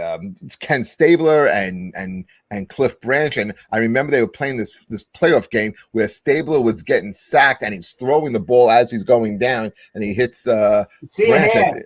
No. See a hands. Clarence Davis in the middle of the Dolphin, the guy with the German name, and three other guys were all draped over him. And it was the sea of hands game. And Clarence Davis was not known for being a pass catcher. And he gets the ball and tucks it, rolls, and it's the game winner against the Dolphins. Was Biletnikoff on that team? Yeah, Biletnikoff was on that team too. Yeah, because it was sea of hands game was, I want to say 75 or 74. No, 74, the Dolphins were in the Super Bowl. So, no, it would have been 75, 76 was that game. But that's a game I always remember on TV. I hate the Dolphins. I always hated the Dolphins. I think we talked about this. They're in my top 5 hate teams in football. Okay, I got to hear it. Who are your top 5 hate? We know one of them. Who's number 1? The Patriots? Of course. Okay, I want to number 1 is the Patriots. Number 2 is Dallas. Hate the Cowboys. Hate Jerry Jones. Always did. Okay. Number 3 is the Dolphins. Okay. I hate the Dolphins. Always hate the Dolphins. Although I do love their coach now. He's a New York guy. He's done everything right. But I still. I hate the Dolphins so much. I hated that they went undefeated, and I despise Dan Marino and the fake spike. I'll never get I could tell you everything about it because I remember exactly where it was. I cut out of my aunt's wedding to go to a bar across the street because she had to get married on a Sunday afternoon, and I was watching that game in a bar with my cousin. Fuck him. I hate Marino. I just had it. It was over here. They are my number 3 hate team. Number 4 hate team, the Eagles. Okay. I hate the Eagles. Hate Deshaun Jackson. Big Eagle hater. And then number 5 hate team. It used to be the 49ers, and I'm going to switch over to the Ravens. Okay. And any reason why that the Ravens have now usurped? See, there's my big word for the day. Usurped. Yeah, because they own the Jets. Okay. No, that's a legitimate reason. Well, why were the 49ers number 5 then? Because I told you I'm a New York sports fan. And, the 49ers were good, and they stood in the way of the Giants. Listen, I'm not a masochist, all right? I know that the Jets aren't ever going to go to a Super Bowl in my lifetime. I understand that. I get it. So I have to hang my hat on something else. So I root for the New York teams, and I like the Giants, unless they're playing the Jets, of course. All right. So I remember the 49ers would stand in the way of the Giants. One of my most happy moments is when Bart's was it who was it Bart's not Bart Scott Bart oh God, who was Jim Burt? Remember Jim Burt? Jim Burt, the center for the Giants. Yes. Yeah, kind of built like you, right? He was the nose tackle. Right. Right. And do you remember when he just destroyed Montana and knocked him out of that playoff game? Yes, I do. That's why I love him. Yeah. I hate my cow. Yes. Dwayne Thomas. That's right. That was Dwayne Thomas I hate it. I like Staubach, because because of his history and being a Navy guy, but I liked him. But I just hated the team. I hated the Doomsday defense. I didn't like Bob Lilly. I didn't like any of those guys. Jethro Pugh and was it Leroy Jordan and God, yeah. And then remember Thomas Hollywood Henderson. Yeah. And they had a little Ed Tuttle Jones.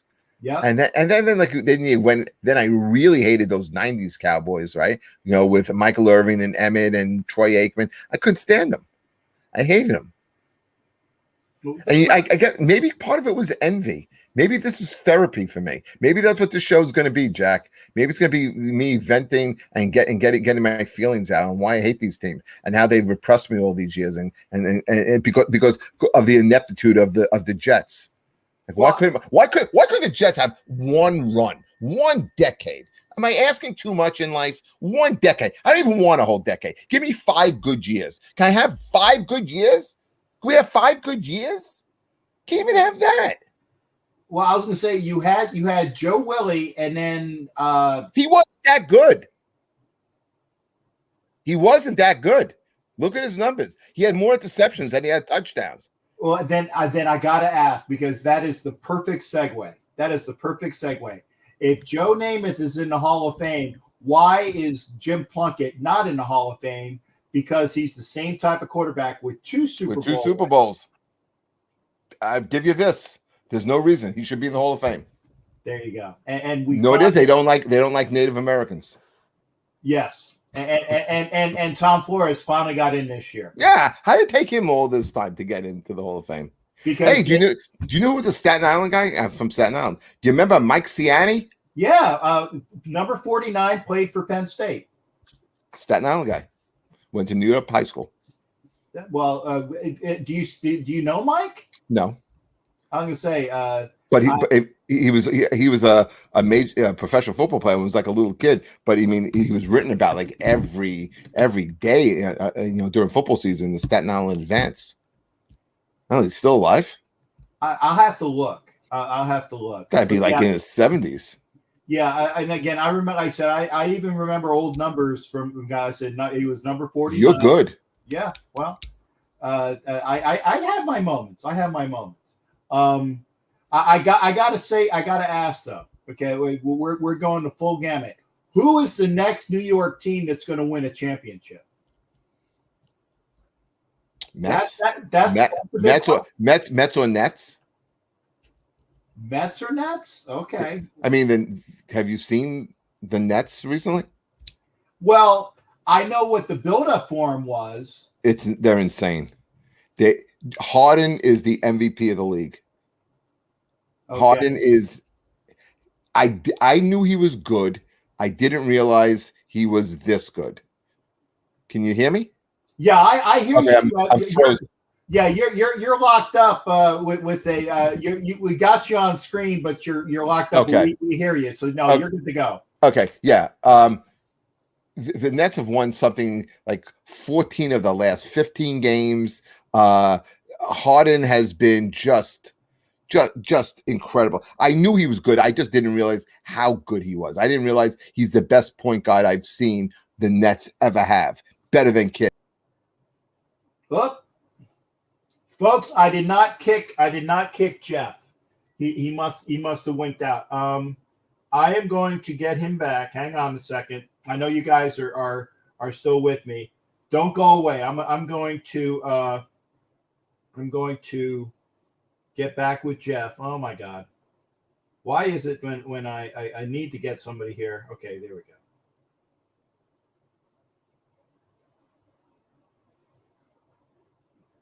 I'm going to say, Jeff, you left. Come back. So we were. I'll tell you, I was enjoying the show with again, Jeff Paul. Up, no worries, no worries. I'm hearing him from my Facebook. So there. Hey, stuff happens.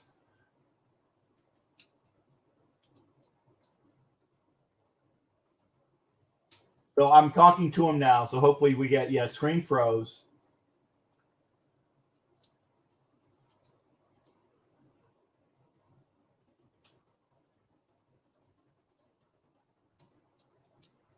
But hopefully we will get Jeff Paul back. I loved having him here, and we still are on. So what we will do here is while we're waiting for him again, I will give props again.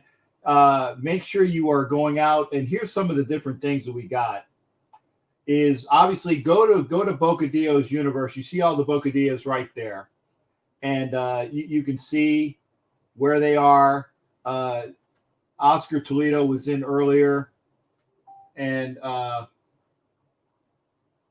gonna have him on again. Because for sure. 1 second.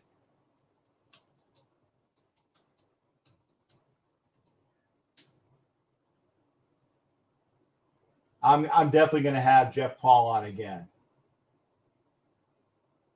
So while we're waiting, like I said, and I am talking to him via Facebook, but again, there were technical issues. But hey, such is life. No worries there. But hopefully you enjoyed having, because again, a very intelligent conversation with a comedian, and we didn't even get a chance to go into the like even some of the comics. So it's like when I have my show, and hopefully I got Jason Dean Hunter coming in here. And again, we got Oscar in here. And again, Oscar, I showed all your Bocadillos, making sure that if you need to get yourself your Bocadillo, make sure you got that coming. Oh yeah, and he apologizes. He apologizes to the listeners. No problem at all. We'll do it again. But that was wonderful to have Jeff on. So we will definitely do that again. Stuff happens. And let me put my phone on. And let me just say one thing to that. Said, yeah. Oh, no problem. We enjoyed you.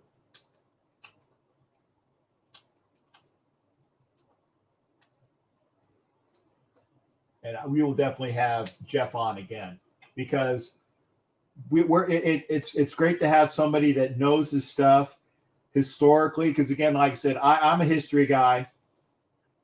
Well, here we go. We got Jason Dean, and Jason Dean is definitely going to be a very important part of the show as well when we do the draft show. Jason Dean, you are. I hope that you have no problem doing the draft show with me, and I'm going to put my okay. I'll even put this. He said Harden is a better scorer than Kidd, but that is it. So let me put my phone on. We'll get that done, because we're going to have the Pittsburgh Report with Jared coming in here. And Jared, I'm getting my number or I'm getting my phone turned on. I was doing the comments because I was enjoying having Jeff on. And by the way, again, go to and he's on. Go to my Facebook, and you can see he's probably one of my the newest friends that I have. Go hit Jeff Paul up on Facebook. Go out and visit him. I said a comic, an actor, and obviously a sports guy. Jeff was doing a show on one of the channels with other people, and God, it was so great having him on for sports, and we will definitely have him on again.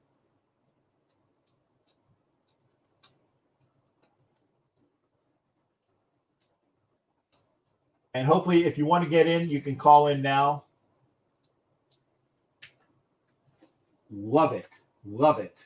If you want to be a part of the show, if you want to be, all right. I appreciate that. And we got a call. We got a call in. Hang on a second here.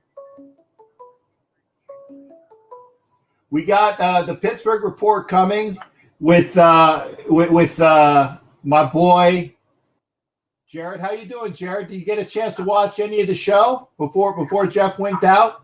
I watched a little bit of it, but I've been watching basketball tonight too. There's some good games tonight.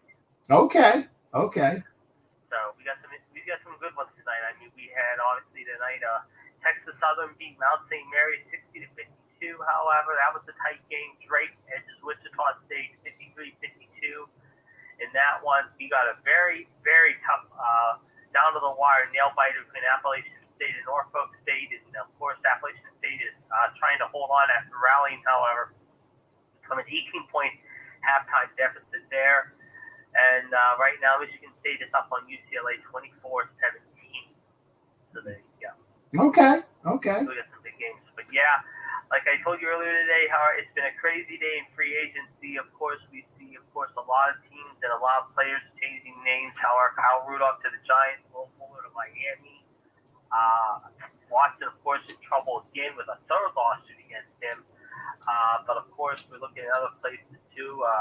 Alex Mack, of course, signs with the Niners, if you will. We'll get this way now. The Jets, of course, making some big splashes today in free agency. Of course, they go after Cole, fleeing off the Jaguars guy. However, Keelan Cole, that is, 1 year, $5.5 million. And of course, they signed Corey Davis earlier in the week, 3 years, $37.5 million. So apparently, the Jets are trying to spend a little bit. However, they're also trying to, like we talked earlier offline, however, with Juju, and there's been no word on Juju yet. I think we're going to see something here tomorrow over the weekend, maybe with that. You never know. But it's been very low key right now, however, if you will.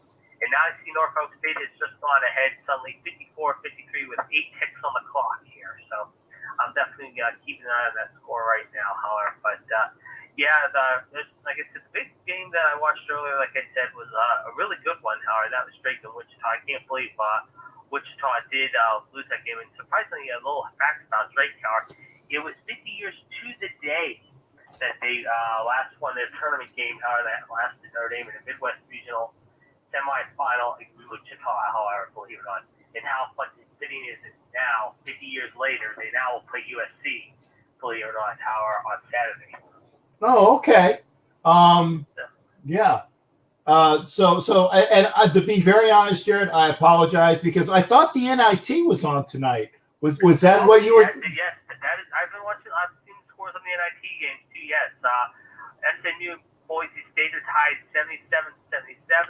There was one earlier game tonight that was North Carolina State beating Davidson 75-61.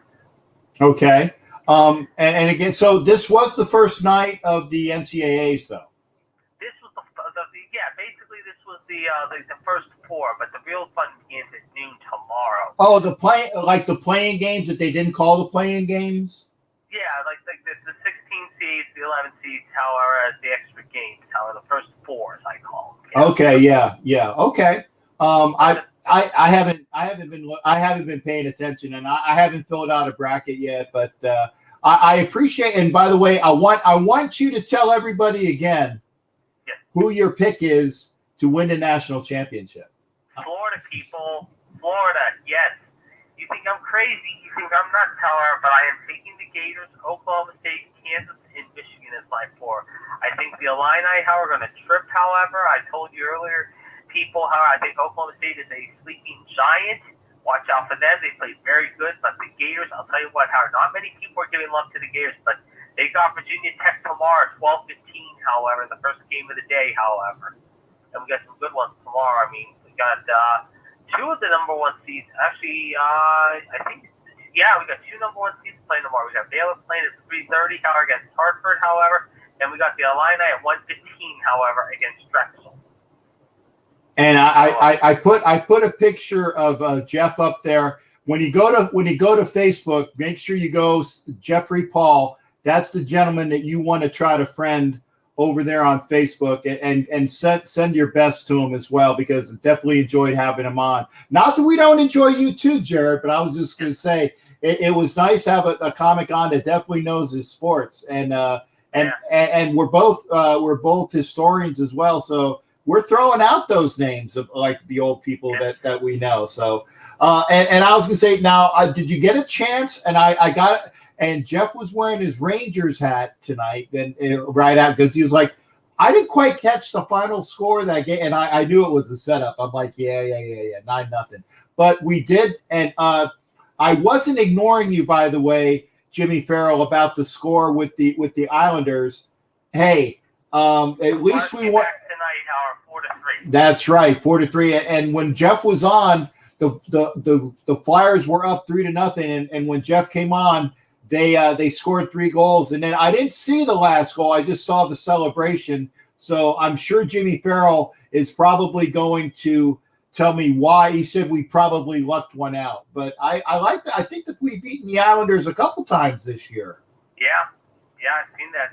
My boys unfortunately took one on the chin in Jersey tonight, however, 3-2, however, without Malkin. But that was in Jersey. They played them on Saturday, I believe, back here in Pittsburgh, and then I think they go back to Jersey again on Sunday. But yeah, that was a tough loss tonight in Jersey. However, we'll see what happens. And it is now final. We can tell you another 1-point nail biter. Norfolk State beats Appalachian State 54-53. Know Norfolk State well from my time in Norfolk, obviously, living there. So really good. I think that's an HBCSU, one of the historically black colleges, but they've always had good programs there.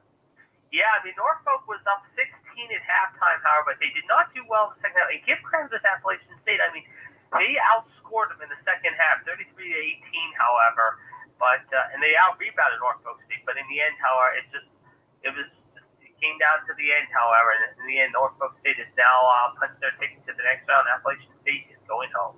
Okay. And while anybody is here, I'm not sure how many people we have viewing. If you want to get involved, and we see that there is a donation from Oscar Toledo of the Bocadillos, again, appreciate that. If you want to get in on the captain's treasure chest of prizes, make sure that you are there. And you go to my YouTube page over either on my channel or on the Northeast Streaming Sports channel, whichever one. Make sure that you go while I am live, and you can give a $4.99 donation. I'm sure that I don't know what $19 Mexican pesos is, but Oscar Toledo, thank you for that as well. But any $4.99 donation and above in American money gets you one entry. So there you go. I know Vicky Orr came aboard. Good to see Vicky in here as well. Well, I'll get you out on this. We always talk a little golf. However, we have 3 guys who withdrew from the Honda Classic today. Gary Woodland, Scott Piercy, and Doc Redman all testing positive for COVID-19. But Matt Jones, however, the big story, a 61 today. A 61, which is crazy. Yeah. Now, when was the last time somebody shot a 59? I think it was last year sometime, I believe. I think it was, I can't remember if it was the Scottsdale or it was maybe somewhere on the coast somewhere. I can't remember. It was maybe somewhere down in the southern part of the country. I can't remember. I think it was sometime last year someone shot a 59. Let me Google that real quick, Howard. Last time someone shot a 59. Let's take a look. Oh, wait a second. While you're doing that, I'm going to put my hat on. Make sure, and it's the proper hat. I don't know whether you can see this or not, but I'm wearing my Andrews, the Andrews hat. The old country, old course from St. Andrews. So there you go. So I had to make it apropos. You gotta have it when we're talking golf. I had it ready for you. Let's see, 59 is the magic number. I'm looking here, sub 60 rounds. I think the last time that happened, Howard. I'm looking here. I think it was, Scotty Scheffler. But the biggest score, however, was obviously at 1 point, Howard. That doesn't say when, however, in the second round, Howard. But the last time anyone shot better than 59 was Jim Furyk 4 years ago at the Travelers Championship, Howard. It was in the final round, Howard. Tied fifth. He shot a 58. Wow, a 58. My goodness. And I shot a 90 yesterday for my first time this year. I could probably shoot a 90 in 9. Yeah, 10 strokes a hole. I think I can probably make that. I like you said, I'm looking forward to maybe going to Pittsburgh, and if the weather's not real bad, then going out and getting the clubs. And you can laugh your ass off with me, Jared, because again, I don't golf. But I mean, it's a nice course this year. Don't worry, Howard. I'll play some good courses around here. Believe me, there's some real nice courses up here. But we're definitely looking forward to it again. Thank you. Vicky Orr has another entry. So we have Oscar Toledo of Bocadillos has an entry, as well as Vicky Orr. And actually, I think Jared has. Did you get an entry in like this last time? I do believe I did. Yes, I did. I think I did. Yes. So anyway, I'm going to go on that note. Get ready for the games tomorrow, and get ready for your Gators tomorrow. The first game of the day, 12:15 against Virginia Tech. Okay, go Gators, man. I definitely looking forward to that. All right, I'll be in touch. All right, thanks again, there. Good to hear from you, brother. All right, that was our Pittsburgh report with Jared. Again, if you're coming in late, we had the comedian, not comedian, that makes her a lady, makes him lady, but the comedian, Jeffrey Paul, that is the gentleman in the picture to the right. Jeff was in here until we had we just lost the comms, which is unfortunate, but things happen. We were talking sports and I can't wait. We will have a section for him for the you know what really pisses me off, and that we're going to do that because that was purely a segment just for him, and what we're going to have that and I'm going to put that to him right now. We're definitely going to have your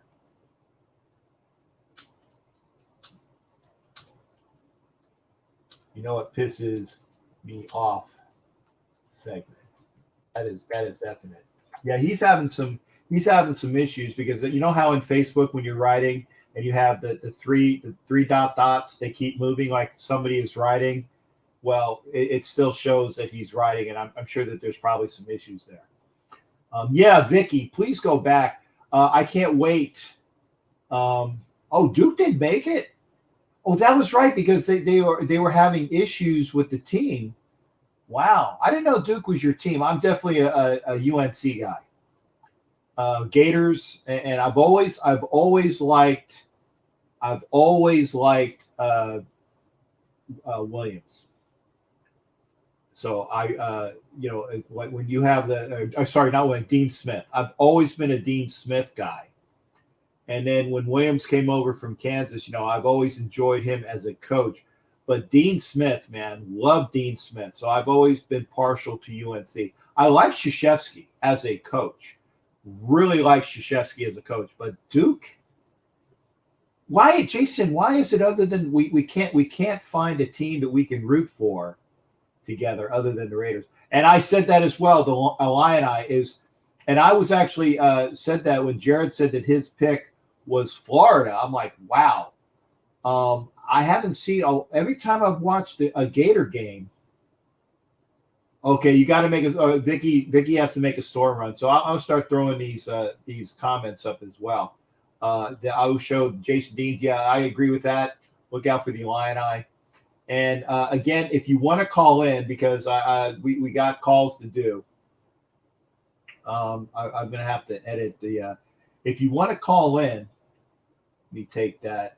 We don't have really enough time to do any more people that are here. If you want to be in video wise, let me know and I will put up the link. If you want to be in video wise, we got some time. In fact, I'll do like until 11:30 tonight. So if you want to be in tonight via there, and she's still good. I'm glad you're still listening. If you want to be in tonight, there's the link.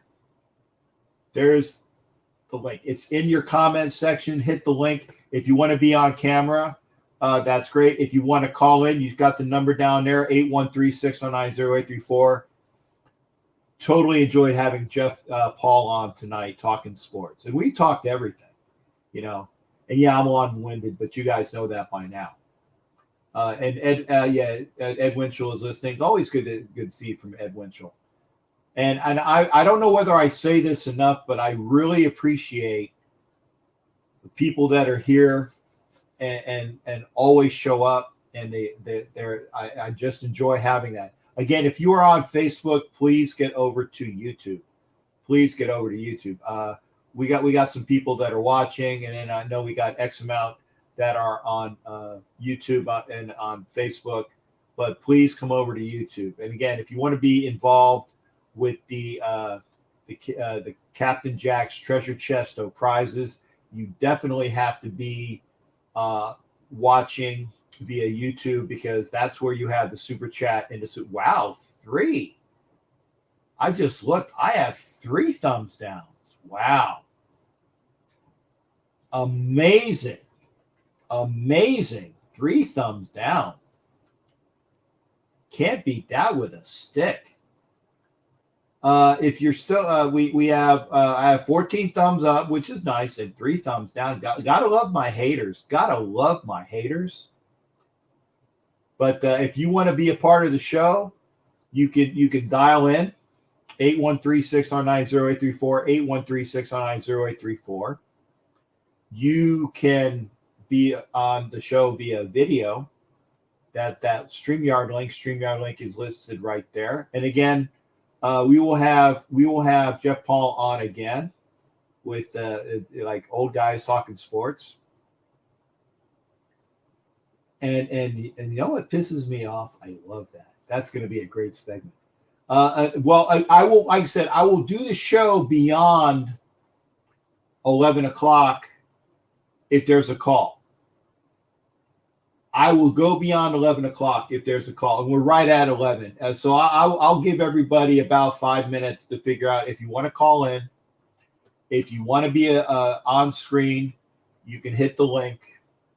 But let me know, because I always enjoy being out there with everybody and having you on the show. Again, I definitely appreciate Jeff Paul being on the show this evening.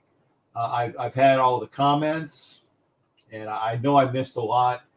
Jason Dean says Baylor's going to win the whole thing. So you think they're going to take out Gonzaga? I know Baylor's one of the number 1 seeds. I haven't been paying attention. I apologize. I know Gonzaga is the number 1 seed. Okay. Oh, there we go. And yeah, we got Oscar coming on, and we got Jason Dean coming on. So we're gonna have a triple screen in just a minute. Let me take the big thing off there so I can go to a smaller. There we go. I'm going to bring you both on as well. We have Oscar Toledo, who is the gentleman behind the Bocadillas. You guys saw the Bocadillas. I had to take it off, or you people would be seeing other things right there. Actually, it would probably be blocking Jason Dean's face, and I don't want that to happen. No, I'm too pretty for that. That's right. You're definitely too pretty for that. And I still have it up. You think that Baylor's going to win, and we're going to do that as well. And again, I want to say thanks to Oscar Toledo for all of his contributions tonight, with helping the show out with his artwork. Fantastic. And Jason Dean, I made sure that you were on that. Yeah. I just want to thank Oscar for that. I mean, he made the Demon King look fantastic. I made stickers of that. I made cards that I give to the kids at games and at tailgates and stuff. Yeah, I brag about that all the time. I think it's amazing what you can do with your graphics. It's fantastic. Oscar, turn your microphone on. We can't hear you. Hang on. Some audio difficulties here. Oscar, sound check. Check one. Nope. We see, hey, Oscar, we see you, but we can't hear you. Yeah, we can see you, but we can't hear you. Nope. Can't hear you. Okay. Come back out and come back in. Go out and come back in. Sit. Oh, no. Yeah, we got you now. Go. Talk, Oscar. I think we got you now.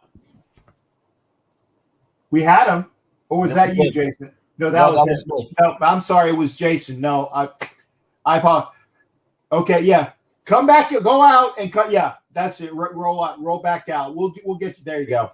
So Jason Dean, I got you in there. So why is Baylor going to win it all?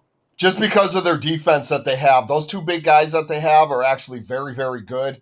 And I don't think any team in the NCAA can compete with them. Gonzaga probably. I mean, Gonzaga might end up undefeated going to the national championship unless they play Baylor if they're on the same side of the bracket. Because I don't see a team that could stop them. But here's my sleeper team. I mean, I like the Illini. I think they're decent too. And I'm a big Duke guy. You know, I'm pretty bummed out what happened with Duke this year. It was a little strange going 12-11. And then in the ACC tournament, they were getting hot. And then the COVID happened. So they decided to cancel the tournament, cancel the year. I thought we were going to be able to play in the NIT, which is down in Texas. Yeah, we got Now I don't hear you. You can't hear us now? No. Oh, okay. Okay, can you hear us? No. No, you can't hear us? No? We I don't hear know you. why this is happening. Oh, my goodness. Yeah, well, because Cannot hear you. How about now? Hello? yeah, Hello? Hello? we got, you're good. Yeah, You're you good, can hear me, Oscar. but I can't hear you now. Yeah. I don't know why. Come on. Let me just put here. I have you here on YouTube, Yep. and I can hear you on YouTube. So But- maybe that will help. Okay. But make sure it's in your ear because if you put the volume on, it's gonna be double hearing. Mhm. No, I will have to rearrange this. Okay. Keep talking. Sorry All for right, we're here, interrupting. Oscar. We're here. Okay, yeah, come back again. Okay, you're on again, Jason. Yeah, like I said, Duke being out, I thought they were going to go to the NIT, and the NIT's down in Texas this year, so it would have been great. I would have been able to go see them. You know, they would have let some people in. I was going to take my girlfriend and her son. You know, he's a basketball fan, so we would have had a good time. But you know, things happen. Not many years have you seen Duke and Kentucky not in the NCAA tournament. This is the first time in 24 years that Duke hasn't made the NCAA tournament. So, but like I said, my sleeper team, now they're a Final Four team that is a Final Four in Michigan State. You can never count out Tom Izzo's team going into the tournament. No matter what their record is during the year, when they get in the tournament, they play a totally different game. Now, the number one seed, I may be biased because I really hate this team. I don't think the Michigan Wolverines are that good. I really don't think they're that good. There's no hatred there at all. Oh, No God. hatred. I swear, I won't even wear yellow. I got you. Or what they call it, maize, whatever. It's terrible. Yeah. It's an ugly color for them. Oh well. Captain, what do you think about today? What do you think about Kenyon Drake, Cap? I like the pick. I do a lot. I think he's going to help take a lot off of Josh Jacobs' back. I like him a lot. He's going to catch the ball. He can block. He's not a terrible running back. I know we paid maybe a little bit. Everybody's iffy about that. But you know what? I'm all right with it. And we signed a center. My boy, Nick Martin from Notre Dame Fighting Irish. Go Irish. I got an Irish guy with the Raiders now. I'm pretty excited about that. And when the draft comes and we draft my boy, Jeremiah, everybody say it with me, Jeremiah Owasu Koromoa. I'll just say Joker. And I actually had it ready, and for you, there we go. I had him ready because because he wasn't on the screen when I had that listing, and apparently you guys couldn't hear me when that was going on. So I apologize there. I'll fix that. He can play guard or center. Like when he was at Notre Dame, that offensive line was sick with him, his brother, with Mike McGlinchey. You know, it was a sick offensive line, and he's a good ball. If he stays healthy, he's going to help us out a lot. I'm very happy that we got him. I mean, I'd like to see Kelvin Beachum possibly.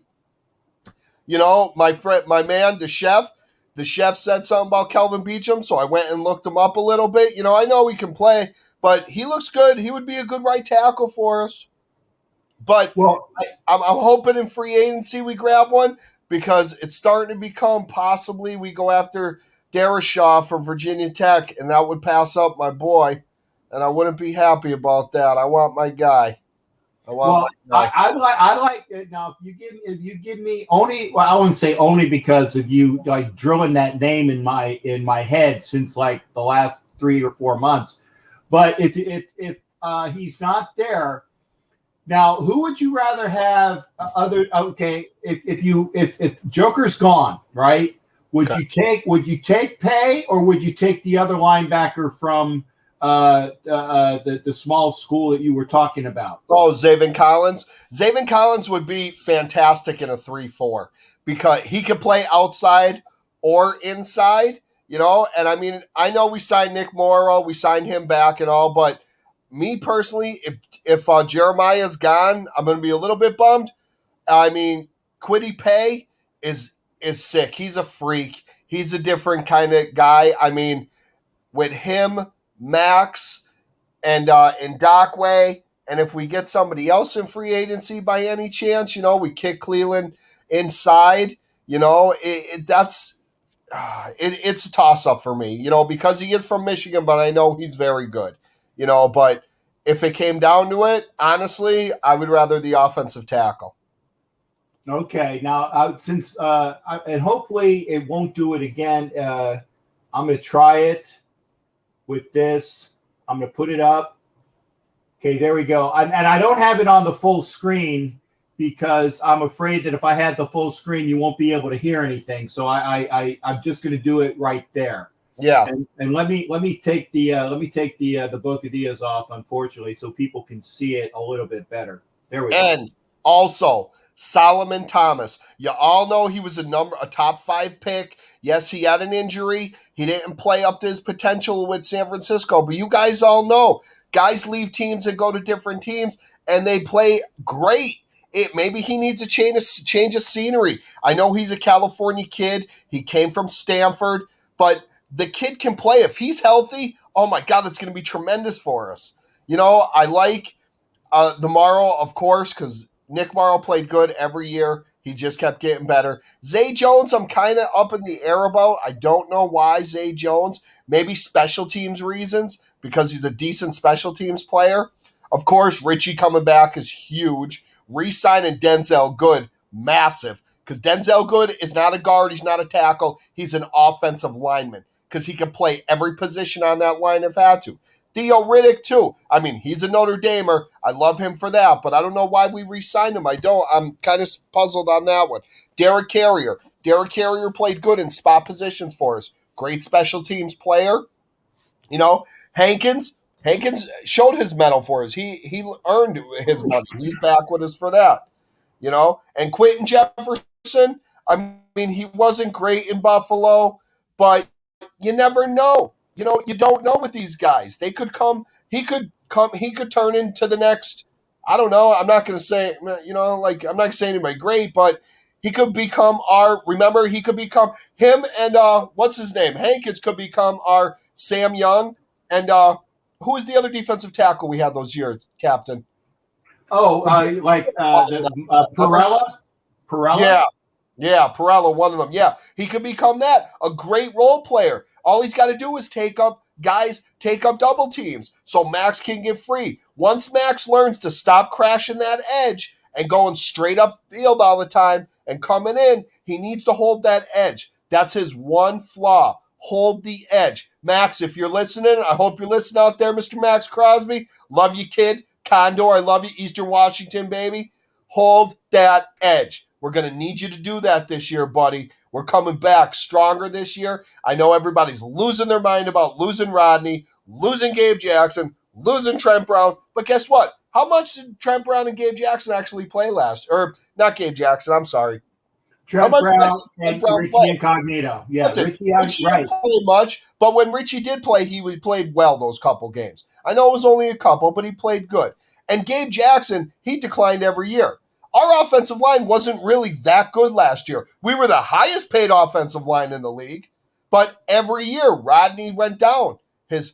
I know he only gave up 3 sacks and over 4,000 snaps. I know, but his run blocking wasn't great. And we got an all-pro running back there. We need guys that are going to road. We need road graders. We need people that are going to push the pile so Jacobs can hit that little hole and bounce out. He can easily get a 1,200-yard rushing year. He can. He's that good. And now with Kenyon Drake, and of course when we got the battering ram ahead of him, Alex Ingold, smashing dudes off the ground, we're going to be fine. Everybody, take a deep breath. In the words of the infamous A.A. Ron Rodgers, RELAX. Relax. We're gonna be fine. Yeah, I couldn't have said it better myself. So I wanted to make sure that and that was one of those things I was talking with Jeff about. All the people we could have had. Yes. Megatron, Aaron Rodgers, and Larry Fitzgerald. Larry Fitzgerald. That would have been back-to-back drafts. Yeah. I could have threw for 5,000 yards in that fucking offense. Sorry. Yeah, I could have threw 5,000 yards with them too. Yeah. And you know what? Okay. Oh no. Okay. There we go. Mike wants to come in, but his camera's not. There we go. Hey, we're gonna turn it over to. We're gonna talk some Philly talk. What's up, Captain? How you doing tonight? I'm good, Mike. What's going on with you? And Jason Dean Hunter. This is Mike Gibbons, one of my buds from Philly. How you doing? How you doing, Mike? Hello. How are you? You're Raider Demon King, right? Yes, sir. Yeah, Demon King. Yes, sir. I'll change my hat to make sure I do a full accommodation. Am I in here with 2 Phillies? Here we go. Captain, it's all good. You know, you rep your Raider stuff 365. That's all good. You know, I actually got a Philly t-shirt on tonight, so I'm repping off for it. That's always good. And I'm wearing my Flyers. Flyers got the win tonight. Yeah. And I was waiting for Jimmy Farrell. He's like. Was like, what? You're not talking about your win tonight? And I'm like, dude, I mean, we won. Now, talk to me about the last goal because I didn't see the last goal. I was watching when we had Jeff on. The Islanders scored 3 in a row, and then who scored the last goal to win it for the Flyers? I forget, to be honest with you. Okay, well, never mind. I was going to try to get that up. Yeah. But no, so obviously, the Flyers are still fighting for a playoff spot. We're 5th right now. And I don't know. Everybody's freaking out. Carter Hart is struggling. I get it. He's young. I'm not worried. Some Flyers fans might be worried about how Carter Hart is playing. Don't worry about it. He's only 22 years old. Man still has a bright future. He's a baby. He still has a lot to look for. Exactly. He still has a lot to give us, and he's going to give us a Stanley Cup. Now, Stanley Cup is the hardest championship to win in sports. And if you're a sports fan, you know that. A lot of sports fans would probably agree with me on that. It is. But the Flyers have the talent. They have the potential. They have the young players to do it. I think we need to do some moves defensively. I think before the trade deadline, we need to trade for some guys. Now, I'm not a hockey guy. I don't know any hockey players out there that we could potentially trade for. But I just want to get some good talent that can help Hart with, possibly somebody on defense and all. Well, I was going to say, and they said it tonight, the fact that the Islanders captain is gone, they're going to trade for somebody because they got a team that can take the East. And I know Jason Dean is a fan of I got props all over.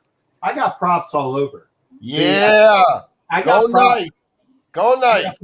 I mean, it was amazing that when Jeff was talking about Marino, and I just so happened to have, and this is actually worth money. You know, a Dan Marino. What do you call these little friggin' bear thingies? Whatever. Whatever. But I had it on my desk. So TY or something? It's one of those little. What do you call those damn bears? They were like big many years ago. Whatever. But I want to put idiotic because I didn't buy them. Well, I didn't buy this. I got this. This was part of the stuff that I got when my mom died. They are some of those bears are worth a lot of money. Yeah. So I got the a lot of the bears that now granted I have like a Woodson bear and a couple of the Raider ones, but the other ones that actually are where there's like a Mark McGuire one that I have that came from my mom's collection, the Merino. She loved Merino.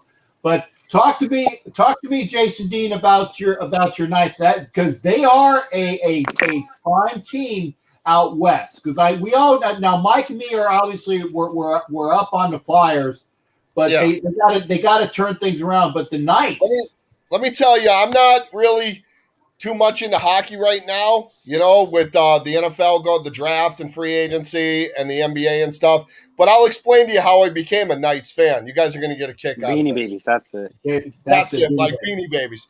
I was a huge PK Subban fan. Loved it.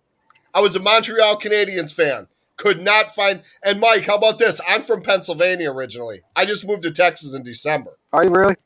Yes. Northeast Pennsylvania, Scranton, Wilkes-Barre area. So nice. I was a huge PK Subban fan. Could never find any Montreal Canadiens swag, ever. Had to order everything online. He gets traded to the Nashville Predators. I'm like, cool. I'm going to be a Predators fan. I had the jersey. I'm down in Florida repping the Predator jersey. Then he gets traded to the damn New Jersey Devils. Mm-hmm. I cannot cheer for the New Jersey Devils. Yeah, I'm actually from Jersey, but I can't. I have a lot of family from Jersey. My mother's family's from the Bronx, so yeah, the Italians are from Jersey. Excuse me. I cannot cheer for the Jersey Devils. I never was a fan of them. I don't like that ugly red. It's an ugly girl's color. Can never wear it. So I said, for the Giants either. I'll never cheer for the Giants in my entire history of life, ever. I've been a Raider fan since the womb, so. But I said, you know what? Since the Raiders are moving to Vegas, I'll be a Vegas Knight fan. I'll just stick with them. And Fleury, I've seen him. I've met him a few times because Scranton Wilkes-Barre Penguins, we would go to their games. And I almost was this close to being a Penguins fan, but then I met Sidney Crosby, and it deterred me. Sidney Crosby was one of the worst people I've ever met. He was terrible to kids. He wasn't a nice guy. Malkin, great. Malkin was great to the kids. Signed a ton of autographs. Fleury too. The other goalie, Mullen, what's his name? The Matt kid. Their other goalie. I know you're talking about. But yeah. He was real good too. But Sidney Crosby, terrible human. He reminded me a lot of Aroyd. That's why I didn't like him. But Philly, I remember when I was younger, you know, Lindros. I remember Hextall when I was younger. We were kind of into hockey a little bit in my family. My mother was a Rangers fan because she was from New York, so she was a Rangers fan. You know, my grandfather was a Rangers fan as well. You know, they tried to get me to be a Rangers fan. Like, no, absolutely not. I'm not. I don't Messier. No, I'm good. I'm cool with that. Whatever. But yeah, I haven't really been keeping up on hockey too much this year. Little by little, I'll see it. You know, I'll check the scores and see if the Knights won or not, but I haven't really been keeping up with it. My fandom for hockey is probably out of the top 4 sports. That's probably the bottom one. Well, I got to ask because I don't know who this is, but you have a fan, Jason Dean. Yes, that's my buddy Harley Bills. That's our girl. I thought it was, but I wasn't gonna put words in her mouth. Thank you. Hi, Tiffany. I hope you're doing good. Nice to see you, buddy. You know it's nothing but love for you. You know that. I know you hate my guts. Well, the one thing about Tiffany that we also love is that Tiffany is also a Flyers fan. So there you go. Yes, she is. She is a big Flyers fan from Tennessee. Yes, she is a big Flyers fan. And she reps her orange and black Yes, she is. all the time. Yeah, so I think that what Phillies we're and going to Flyers do is, fan. yeah, we're gonna get Oh, Tiffany. Post COVID, we're gonna get Tiffany, myself, Jamie Pags, and Mike Gibbons. We're gonna wear all of our Flyers gear and go out. Hopefully, someplace where we can all see a game. Hopefully, sometime soon before we get a chance to get Sure. this away. We gotta Oh my we gotta gosh. get you and Tiffany here in Philly though. I'm ready to go. I'm ready to go. You're going out to Vegas first. Well, actually, technically, the first place I'm going is to Austin. Vegas is a place I do want to go next year. Mike, you got to get out there, man. We're going to be out there for the Philly Raider game.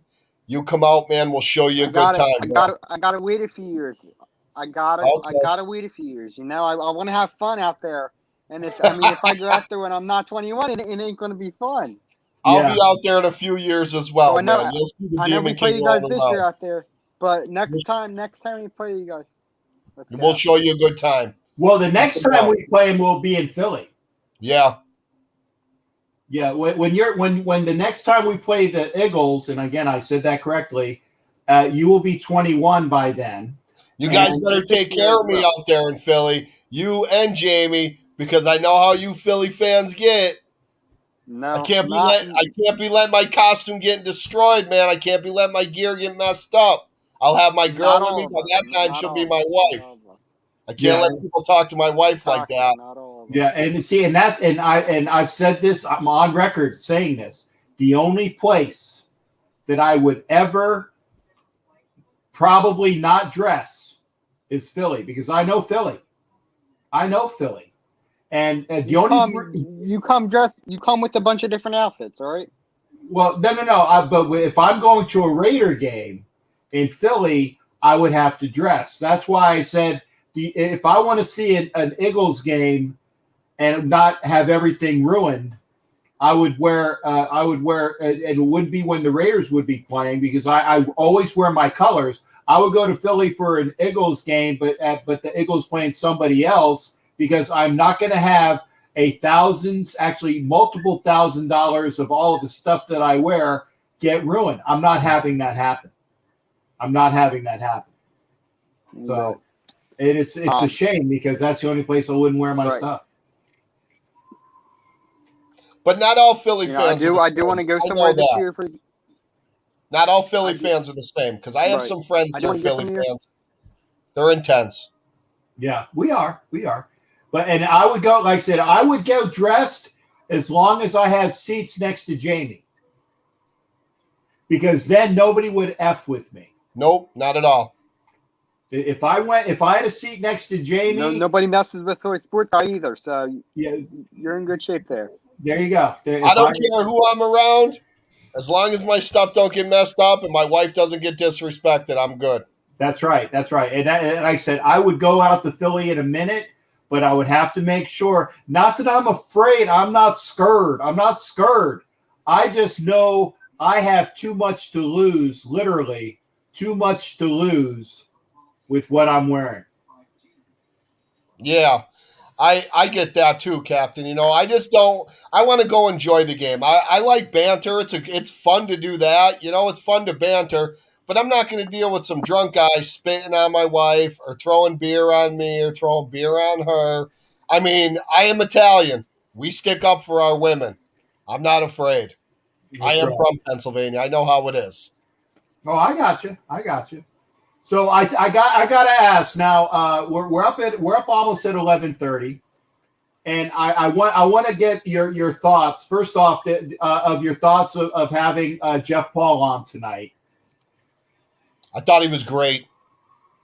I thought he was awesome. I can't wait to talk to him again. I like his knowledge, you know. And Mike, I'd like to talk to you too about like sports and that, because you seem to have great knowledge, and that's excellent for me. I love talking sports with people that know what they're talking about. Some people just don't know. They watch too much NFL Network or they watch too much MLB Tonight, and they think they know everything.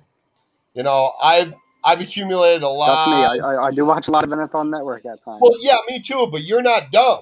You know, you're a realist. You know stuff. You're not just going to be like strictly fanboy. You know what I mean? You know stuff. Oh, But, yeah. I try not to be. yeah. Like I like Jeff. I thought Jeff was But the excellent. one sports thing that I'm hyped for right now. Oh, and I have no problem. Dress up in Pittsburgh. Pittsburgh doesn't scare me. Pittsburgh doesn't scare me. Don't worry, I don't know Ed, any we'll Pittsburgh be full super fans. gear. Yeah, no, Pittsburgh doesn't scare me. I will be decked out because I will have. I mean, I'm going to run with a posse anyway in Pittsburgh with all my Raider folks. They're going to have to get through all of us in order to do something stupid. Okay. Nobody messes with my Uncle Captain. No, and like said, Mike, I can't wait to hopefully have you out for something, and hopefully, and Mike needs to. He's gonna wait until A, he's 21, and B, he's accumulating. I want to go somewhere this year. We'll see where I go. I might have some things going on that holds me up from going to games in September, but we'll see what happens. But the other thing is you got to make sure you're bankrolling yourself as a young gentleman, and we've had this conversation, that you are taking X amount of your money and not looking at it. You're saving it up, man. What you don't see, you don't miss. What you don't see, you don't miss. So make sure you get your savings established, because Mike's going to be endeavoring to start his first year of college this year. So we're really happy about that going on. Congratulations, Mike. Where are you going to school? For college? Yes. I'm not going to college. You're not? At least not right away. Okay. Hey, that's just fine, man. I know people that took years off and then go back. But, yeah. What do you got now? The sports event that I'm really hyped up for, I'm going to be watching it all weekend. For the rest of the month is, of course, March Madness, and I'm not a big college basketball fan, but I do watch March Madness, and I'm rooting for Villanova, but I don't think they have a shot this year. Who do you guys think wins March Madness, though? I think Baylor. I think those two kids are too big. Baylor. I think Gonzaga will go undefeated until they face Baylor. I actually, and like I said, but Jared likes Florida. I like the Illini after what I've seen from them, and they are a tough team. And obviously, I'm rooting for my Gators, but I think that the Illini are going to be a tough out. I think that, and that's why I said I think they're in the same bracket as Florida as well. And like I said about Michigan State gets in. Izzo is a different coach in March. He's different. They can be 13-12. V is for Villanova, V is for victory, yes. Tiffany, you're a Nova fan too? Oh, Madonna. Oh, jeepers. This girl. USC might make a little bit of a run. Ed, stop talking about USC. Isn't this what they do, Ed? Is this their thing? USC. Is this their thing, Ed? USC? This it? I don't get that. They go like this for victory. Oh, okay. So down with them. Go Irish. I got it. Okay, so with those picks, I know that Mike. Who do you think's gonna give me at least your Final Four, Mike? And don't ask Final me Four? because I'm not paying attention. All right, I'm gonna say Gonzaga, Illinois, Baylor, and this is a surprising one, but Oklahoma State maybe. I'm hoping Oklahoma State can be in there. Now, like I said, I don't pay much attention to college basketball. I just watch March Madness, and I know a lot of people do that as well. This year, I've kind of watched some games before the tournament, and it's been pretty entertaining. Hopefully, I can get into it and all. But this kid, Cade Cunningham, I believe his name is. A lot of people are hyping him up, saying that he's going to be the number one pick. If he can put something special together in the tournament, I think he can pull. I mean, obviously it's not a one-man team, but I think they could maybe pull a little something. Maybe hopefully make a run to the Final Four, which we're kind of poor to see. But okay, but so you have chalk. You have chalk in 3 out of the 4 brackets. Me? Yeah, you have chalk with 3 out of the 4 brackets, except for that last pick. Yeah, we'll see. Hopefully, I'm right. I mean, I have to double check my bracket before tomorrow. Of course, I may too. But we'll Ready see what for happens. this one? This is the big one. I got Gonzaga.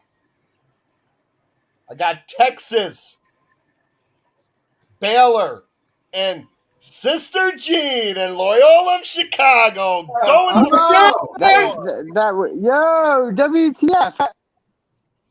I had as soon as I saw that, I had to have him on. We got the okay, because you got to say, and I like this young man because I've talked to him on the show with the Giants fan with Sneaky G, and then Mike Gibbons had him on his show. WTF fan, I want to introduce you to Jason Dean Hunter, otherwise known as. Go ahead, Jason Dean. Go ahead and give yourself. the Raider Demon King. How's it going, buddy? I'm good. How are you? I'm all right, buddy. I'm all right. Enjoying life in Texas. Yeah, I'm in actually Chicago. Backstage Sneaky show right now. Oh, you are? Yeah. Yeah, and I'm gonna head on over after we end the show. I'm gonna go over and say hi to Sneaky as well, so I can say hi to him as well. But, I saw Chicago. Yeah, I saw the gentleman come in. And what Sister Jean is you want to come over too and meet Sneaky G. Yeah, Sneaky G's a really cool Giant fan there, Good Jason guy. Dean. Oh, I believe that. Good Kevin, guy. anybody you bring in, I know are good people. If they're good with you, you're good with me. Oh yeah, and Sneaky G's been on our show once before, so yeah, it was a like. Has he? Yeah, he's been on the show. He's been on the show once before. Now, Mr. I've never seen him on your show before. Yeah, Sneaky G was on the show once before. Yeah, so I got to ask WTF. Yeah. WTF? What? First off, now you're behind, so you're not. You're at 10:30, so I won't be upset at you for blowing your bedtime because you're on Central Time. So on that, just like me. Yeah, you guys are on Central Time. Mike's a Nighthawk like me. I'm gonna be leaving somewhat soon to go over to Sneaky G. Who are your picks in March Madness there, WTF? So I don't watch too much college.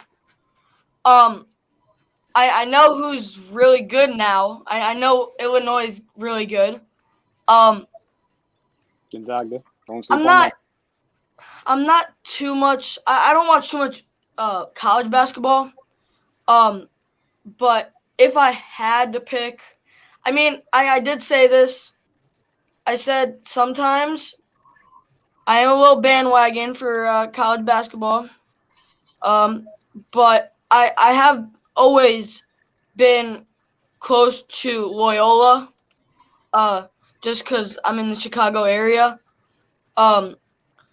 Them or maybe Maryland. I don't know. I'm mostly a Loyola fan. If I'm talking college basketball, it's Loyola. I have them in my final I feel like hearing the story with Sister Jean a few years ago, and nobody quote me on this, I might be wrong, but I know she was having some health issues, might have had COVID a few weeks ago. Now, yeah. Right? Yes. And now they're letting her go to Indy, which is awesome. And yeah. I feel like, nobody ever heard of the team until we heard about her. We heard about her a few years ago when they made a run to the Elite Eight. And I mean, if they won, I'd be happy for them because of her. Me too, because they're a small school. She deserves to see that before she goes. Yeah, it's a small school. They weren't really talked about that much this year, even with her. Because everybody's picking chalk. Everybody's picking Gonzaga. They're picking Baylor. They're picking Illinois. They're picking Michigan, which I hate Michigan beyond belief. What's chalk? So bad. Oh, God. Chalk is the number 1 seeds. That's why I said you were picking chalk for 3 out of 4 chalk is all seeds. 4 number 1s. Yeah. Oh. Haven't you ever heard Rock Chalk Jayhawk? Oh, stop it. Stop. That's stupid saying. I'm just saying that's one of the reasons why they'd say Rock Chalk Jayhawk. But anyway. Hey, Hey, but I tell you what, WTF. gotta love Kansas. I got to ask WTF a couple questions. Go Yeah. ahead. What do you think about Ryan Fitzpatrick? Okay. So I have some They have mixed this feelings 50-year-old about man him. starting at quarterback. It ain't going to go down well. Hey, you never know until it happens. But I did have some mixed feelings. I do think we could have got him for a lot cheaper. And even if we threw in an offer cheaper than that, we always could have raised the price up to 10 mil. I don't know, because if he sits on the bench for the year, I mean, I don't like that 10 mil going to him. You think Heineke is going to start over him? I think whoever puts in more work will be the starter. It's probably going to be Fitzpatrick. You know, Fitzpatrick has got great worth. He'll be good for Heineke to teach him how to play the game Right. the right way. I love Alex Smith. I do. It's a great story. He just didn't fit in with Ron Rivera's scheme. He just didn't fit in with that. I mean, it's not that. It's just nobody expected him to come back. No, and they're worried about him getting hurt. Right. I get that. I completely get it because the offensive line is a little but yeah. I mean, it's not the best, but it's obviously, I mean, not the worst. Yeah. And the thing that he said about the organization and how we didn't want him in, I mean, yeah, you can say that, but at the end of the day, we helped you through your injury. Yeah. I mean, you can talk all this smack. You said what? That's the boss. The boss. The boss said that she needs you on our elite shows. So that's good. When we start doing the shows on Friday for the Elite Superfan show with myself and Bill's Fred Kilmartin, you need to make sure you make yourself available there, WTF. For sure. That's it. So, because again, when the boss says it, it has to happen. And I know you got a playoff caliber defense. I love Chase Young. I do. Yes. Now I like him. I didn't like him when he played in that college in Ohio. I didn't like that at all. I'm a big Notre Dame guy, so. But what do you think about Curtis Samuel? I love the signing. I love it so much. I wanted him in Vegas. I really did. Yes, I think this is now. A lot of people say that maybe we underpaid for him, but I think it was the right price. That's okay. It was the right price. That it was fair for us and it was fair for him. All right. Go ahead, bud. I loved it. I mean, we needed a wide receiver too. I mean, we are missing a little bit more, and that's what I mean. Every team is going to miss something.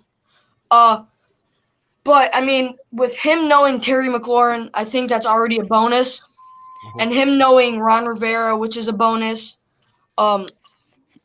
So I'm really happy about the signing. I am. Awesome.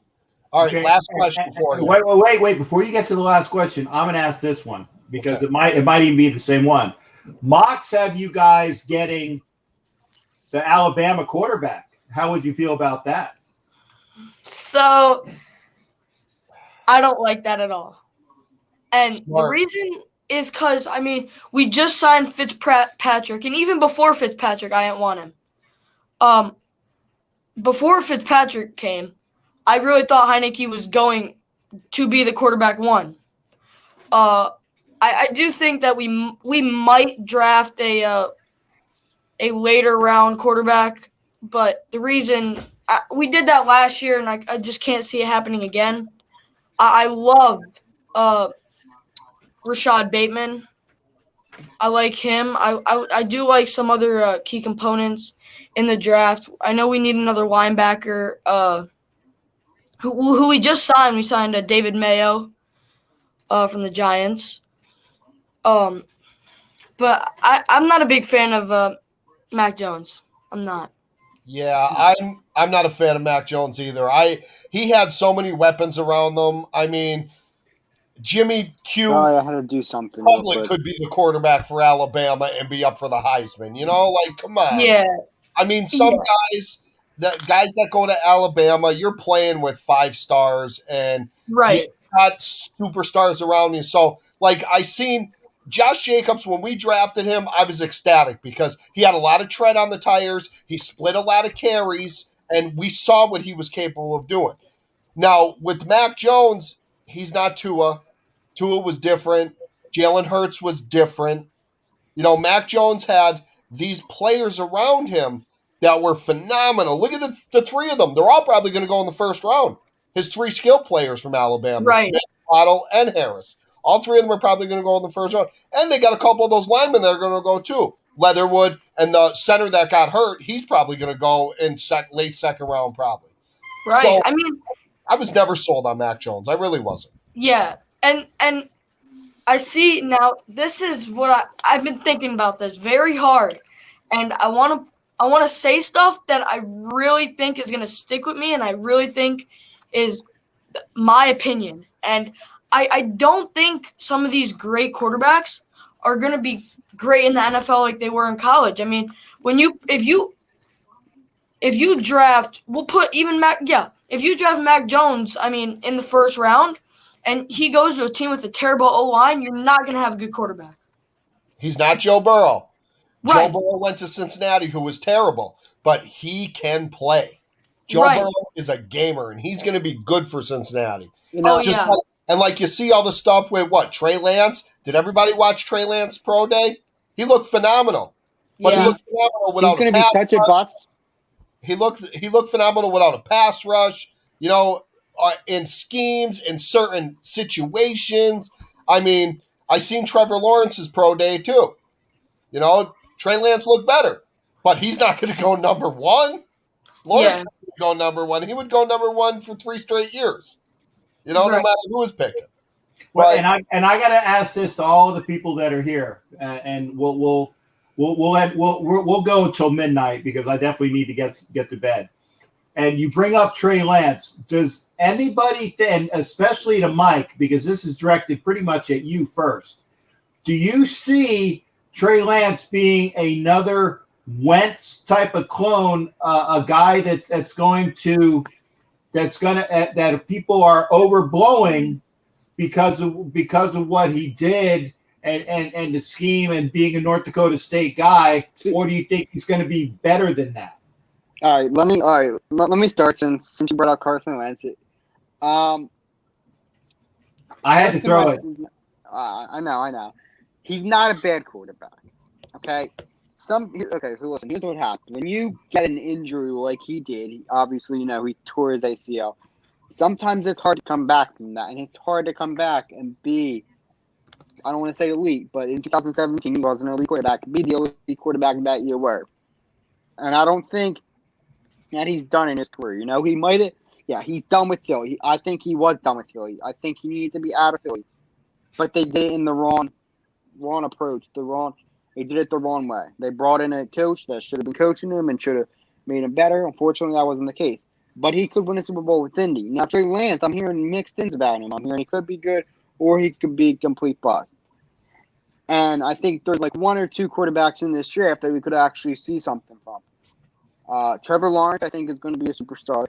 And maybe Zach Wilson or Justin Fields, like depending on who goes second overall. But other than that, I don't know much about these quarterbacks. See, Trey Lance to me and Justin Fields to me look to be like another Dwayne Haskins.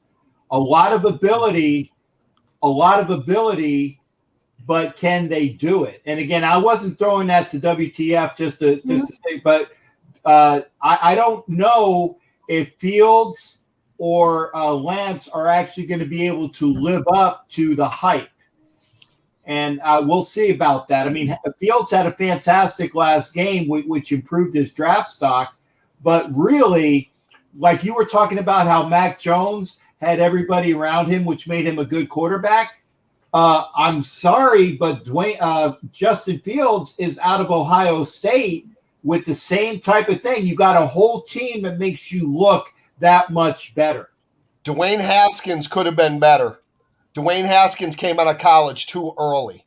He only started 1 year, and he thought he was going to be the savior for the Giants. And then he thought he was going to be the savior for Washington, and he got a culture shock. He got shocked. Yeah. Dwayne Haskins, if he would have stayed in college another year, he would be a totally different quarterback. He'd be more mature, and he'd actually have a good career. I don't know what's going to come about him now because he's starting to look like the type of the Maurice Claret type. Go ahead, listen, WTF. You can talk about Dwayne Haskins all you want. He's not on my team anymore. That's one. Two, I think, Dwayne Haskins came out of college way too early. Like, I do think he was a little worried about how he was going to perform since he had a great season his first year as a starter. I think he was worried about, was he going to go down in ranks? Was he going to go up? I think he was worried about Trevor Lawrence and the ranks on that. I mean, he was going to get drafted either way, I think. I just can't – if he stayed at least another year, he would have been better than he was. Who, Haskins? Purity. Yes. I think Haskins could have proved something just like his first 2 years, but now I think he's just a complete bust. I just think he was too immature when he came out. He talked a lot of smack at the draft, all that. Oh, these teams passed me. He sounded a lot like, what's his name, Rosen. Josh Rosen, yeah. Yeah. Sounded a lot like that. Okay. Look I at where he agree with is that. now. Nobody knows where he is Yeah, he now. should be in that fan play calling league with Johnny Manziel and the burnout Josh Gordon. The thing with Johnny Manziel is I wish he had more of a chance in the NFL. He was these quarterbacks. He's the one. Yeah, but he is his own worst enemy. He's the reason why he didn't have a fair shot in the NFL. It wasn't anybody else but him. Josh Gordon is the reason why he can't get through the NFL because he doesn't remember that you need to not smoke so much shite. Okay, and there you go. Yeah. Okay, and so again, all these people that didn't make it, it's because they are immature and they can't handle it. So again, I'm going to say that, and then I'm going to get everybody out on this. I got an Eagle, I got a Washington football team gentleman, and I got my boy Jason Dean with the Raiders. Who is your favorite pickup so far in free agency in for the first couple hours? I'm going to start with WTF. I can't speak. No, Mike, you're going next, but I want to get my boy WTF up there. What am I going to say? I have to say Curtis Samuel. Okay. Well, since you already talked about him, who's your number two then? My number two. I'm sorry, I'm throwing hard stuff. I know. I like it though. Okay, good. I mean, I would have to go probably Ryan Fitzpatrick. Okay, I got that. I have to ask you two Raiders fans a question after everybody else. Yeah, goes. I want to. All right, so Okay, go, Mike, and then I'm going Jason Dean, and then you can ask us. What do you want me to say? Once again, the Eagles didn't do anything. I mean, Howie didn't do anything. I don't understand why Howie's still the GM. Okay. Well, then let me ask, since they didn't really pick up anybody, who are you glad they got rid of? Okay, who am I glad they got rid of? I don't know because there's probably only one team in NFL history that wins a Super Bowl 3 years later. Half of their team is gone. Captain, I know you're good on your football knowledge. Do you know of any other team in NFL history that's done that? No, I can give you a baseball analogy. The Marlins, every time they win a World Series, they get rid of everybody. But I don't know of anybody in football that's done that to the same degree. So yeah, you are correct there. It's not normal. You are correct there. I wouldn't mind if Doug Peterson was still the coach of this team. What I do mind is Howie Roseman is still the general manager of this team, and that's a problem. Okay, and I'm sure you're talking to WIP every day, right? Not every day, but I call in here and there.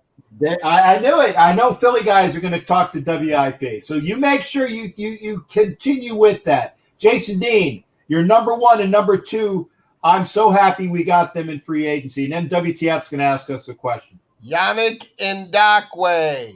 Okay. We can't go wrong with him. We need pass rush, and we got one of the best out there. Hopefully it turns around for him with the Raiders. Number two, I mean, I know you guys are going to think this is funny, but I'm a homer, so I'm going with Nick Martin. Well, no, we need that, especially when Hudson was gone. And the reason why is because he can play center or guard. If we have to bump Denzel Good out to tackle, Nick Martin can go to guard. Andre James will play center. If him and Andre James go at it, Nick Martin can play center. Denzel Good will be there. And then, we'll see what we do at right tackle. But my number one will be when we draft Jeremiah Owusu-Koramoah from Notre Dame. And if you guys don't know already, Jason Dean wears go ahead and give you those colors again because I screwed them up for Notre Dame. I wear blue and gold. There you go. Blue and gold on Saturday and silver and black on Sunday. Okay. WTF, what was your question for us? You're a Notre Dame fan? Huge. I got 2 tattoos. One of them is the Irish. Do you have any Ray tattoos? Yes, I do. That's it. Only a Raider tattoo and a Notre Dame tattoo. That's all I have.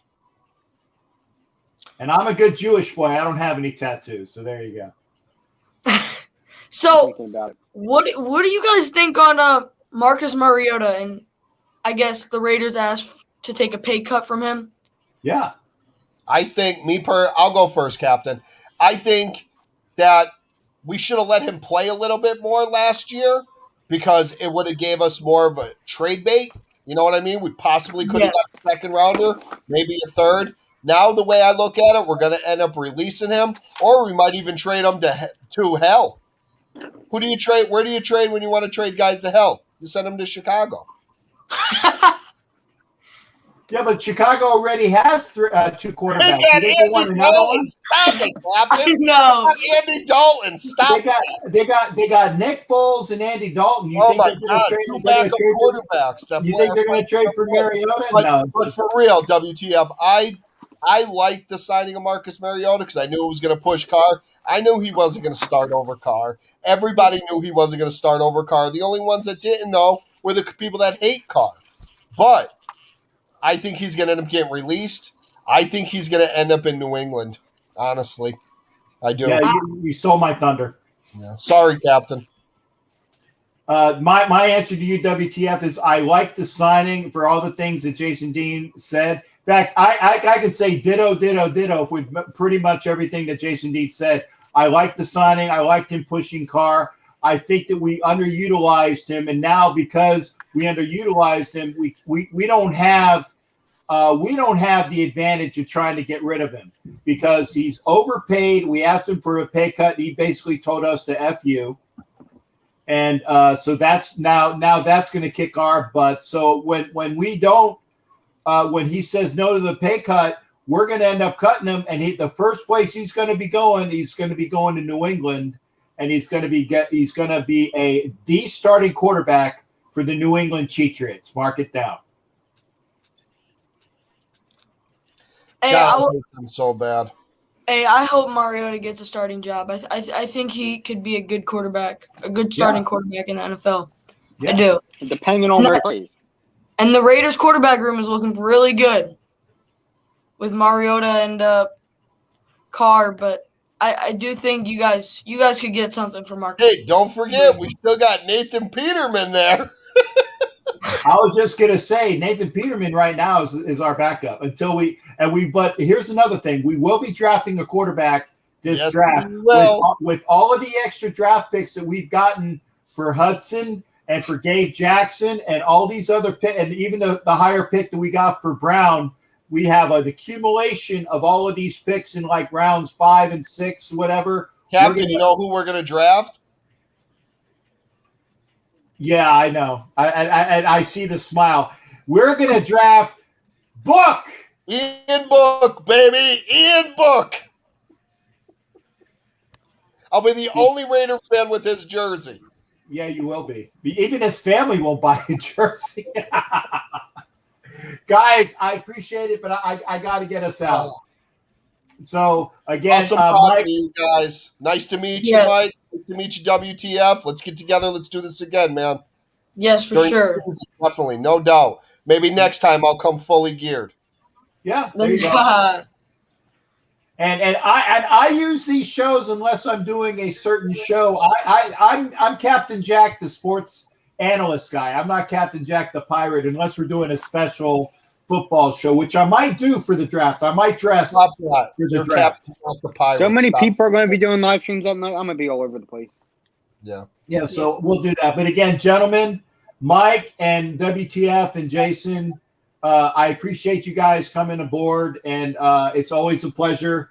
And remember, get the word out. Get everybody over to Northeast Streaming Sports, and go get to Jeff Paul. Go get him on Facebook. Great guy. And He's going to be on keep CT's watching. show. I'm And going to also, go over you to guys, Swayze real quick. Mike and WTF, good luck this Nice. season until Thank you nice play meeting us. you. Yeah. I'll see you up there. Maybe, you never See know. me Maybe out I'll be there. in Vegas. Who knows? Yeah, you guys have a great night, Captain. Salute, All right. my friend. You guys have a good, safe night. You too. Demon King out. Thank you. All right. Thanks again, gentlemen. Hey, real quick question. Sure. So, do you run the Superfans thing? The Elite Superfans? No. No, that's not my club. That is under the auspices of the young lady that said she wants you in on the show. That is Tiffany. Tiffany is the her plus one other person is in charge of that club, and she says she wants you to have you on. So I'll take full advantage of that. Yeah, and again, get with Mike Gibbons. He'll get you information on that. But the young lady you need to talk to is Tiffany Nicole Green. Okay, thank you. You have a good night, Captain. All right, you take care, partner. Nice having you on. You too. All right, folks, that is the show for the night. We are right at midnight. We are right at 3 hours, and I appreciate everybody being on. I especially appreciate having Jeff Paul on, and it's awesome. And like I said, we'd still probably be talking with Jeff Paul if he didn't have his issues. And he will be on again. So again, thank you for being here. I'm going to pop out. Again, if you are watching on Facebook, I can only say this so much. If you're watching on Facebook, I can't read all your comments. So please get over to YouTube. Watch Northeast Streaming Sports on YouTube. Watch my channel on YouTube. Get over to YouTube. And again, when you come on, if you want to be get involved with the Captain's Treasure Chest of prizes, tonight we had Oscar Toledo come on with his contribution of 19 Mexican. I don't know what the exchange rate is. That's 2 nights in a row. I had like English pounds the one night, and I got to get a patch out to Kel Rogers, the Viking fan, and he gave me 5 English pounds. He gave me like $3 extra, which is cool. And he also bought a patch tonight, which was cool. And then Vicky, thank you for your contribution tonight of $4.99, which Vicky gets another entry, and obviously Oscar Toledo gets an entry into the Treasure Chest of prizes. Thanks again. Make sure you're watching live. Make sure you send those donations while we're on live. And I'm going to do my outro. So you got about 3 more minutes if you want to get another entry in. Take care. It's a great day hanging out. Y'all be well. We'll see you for the next show. And thank you for being here.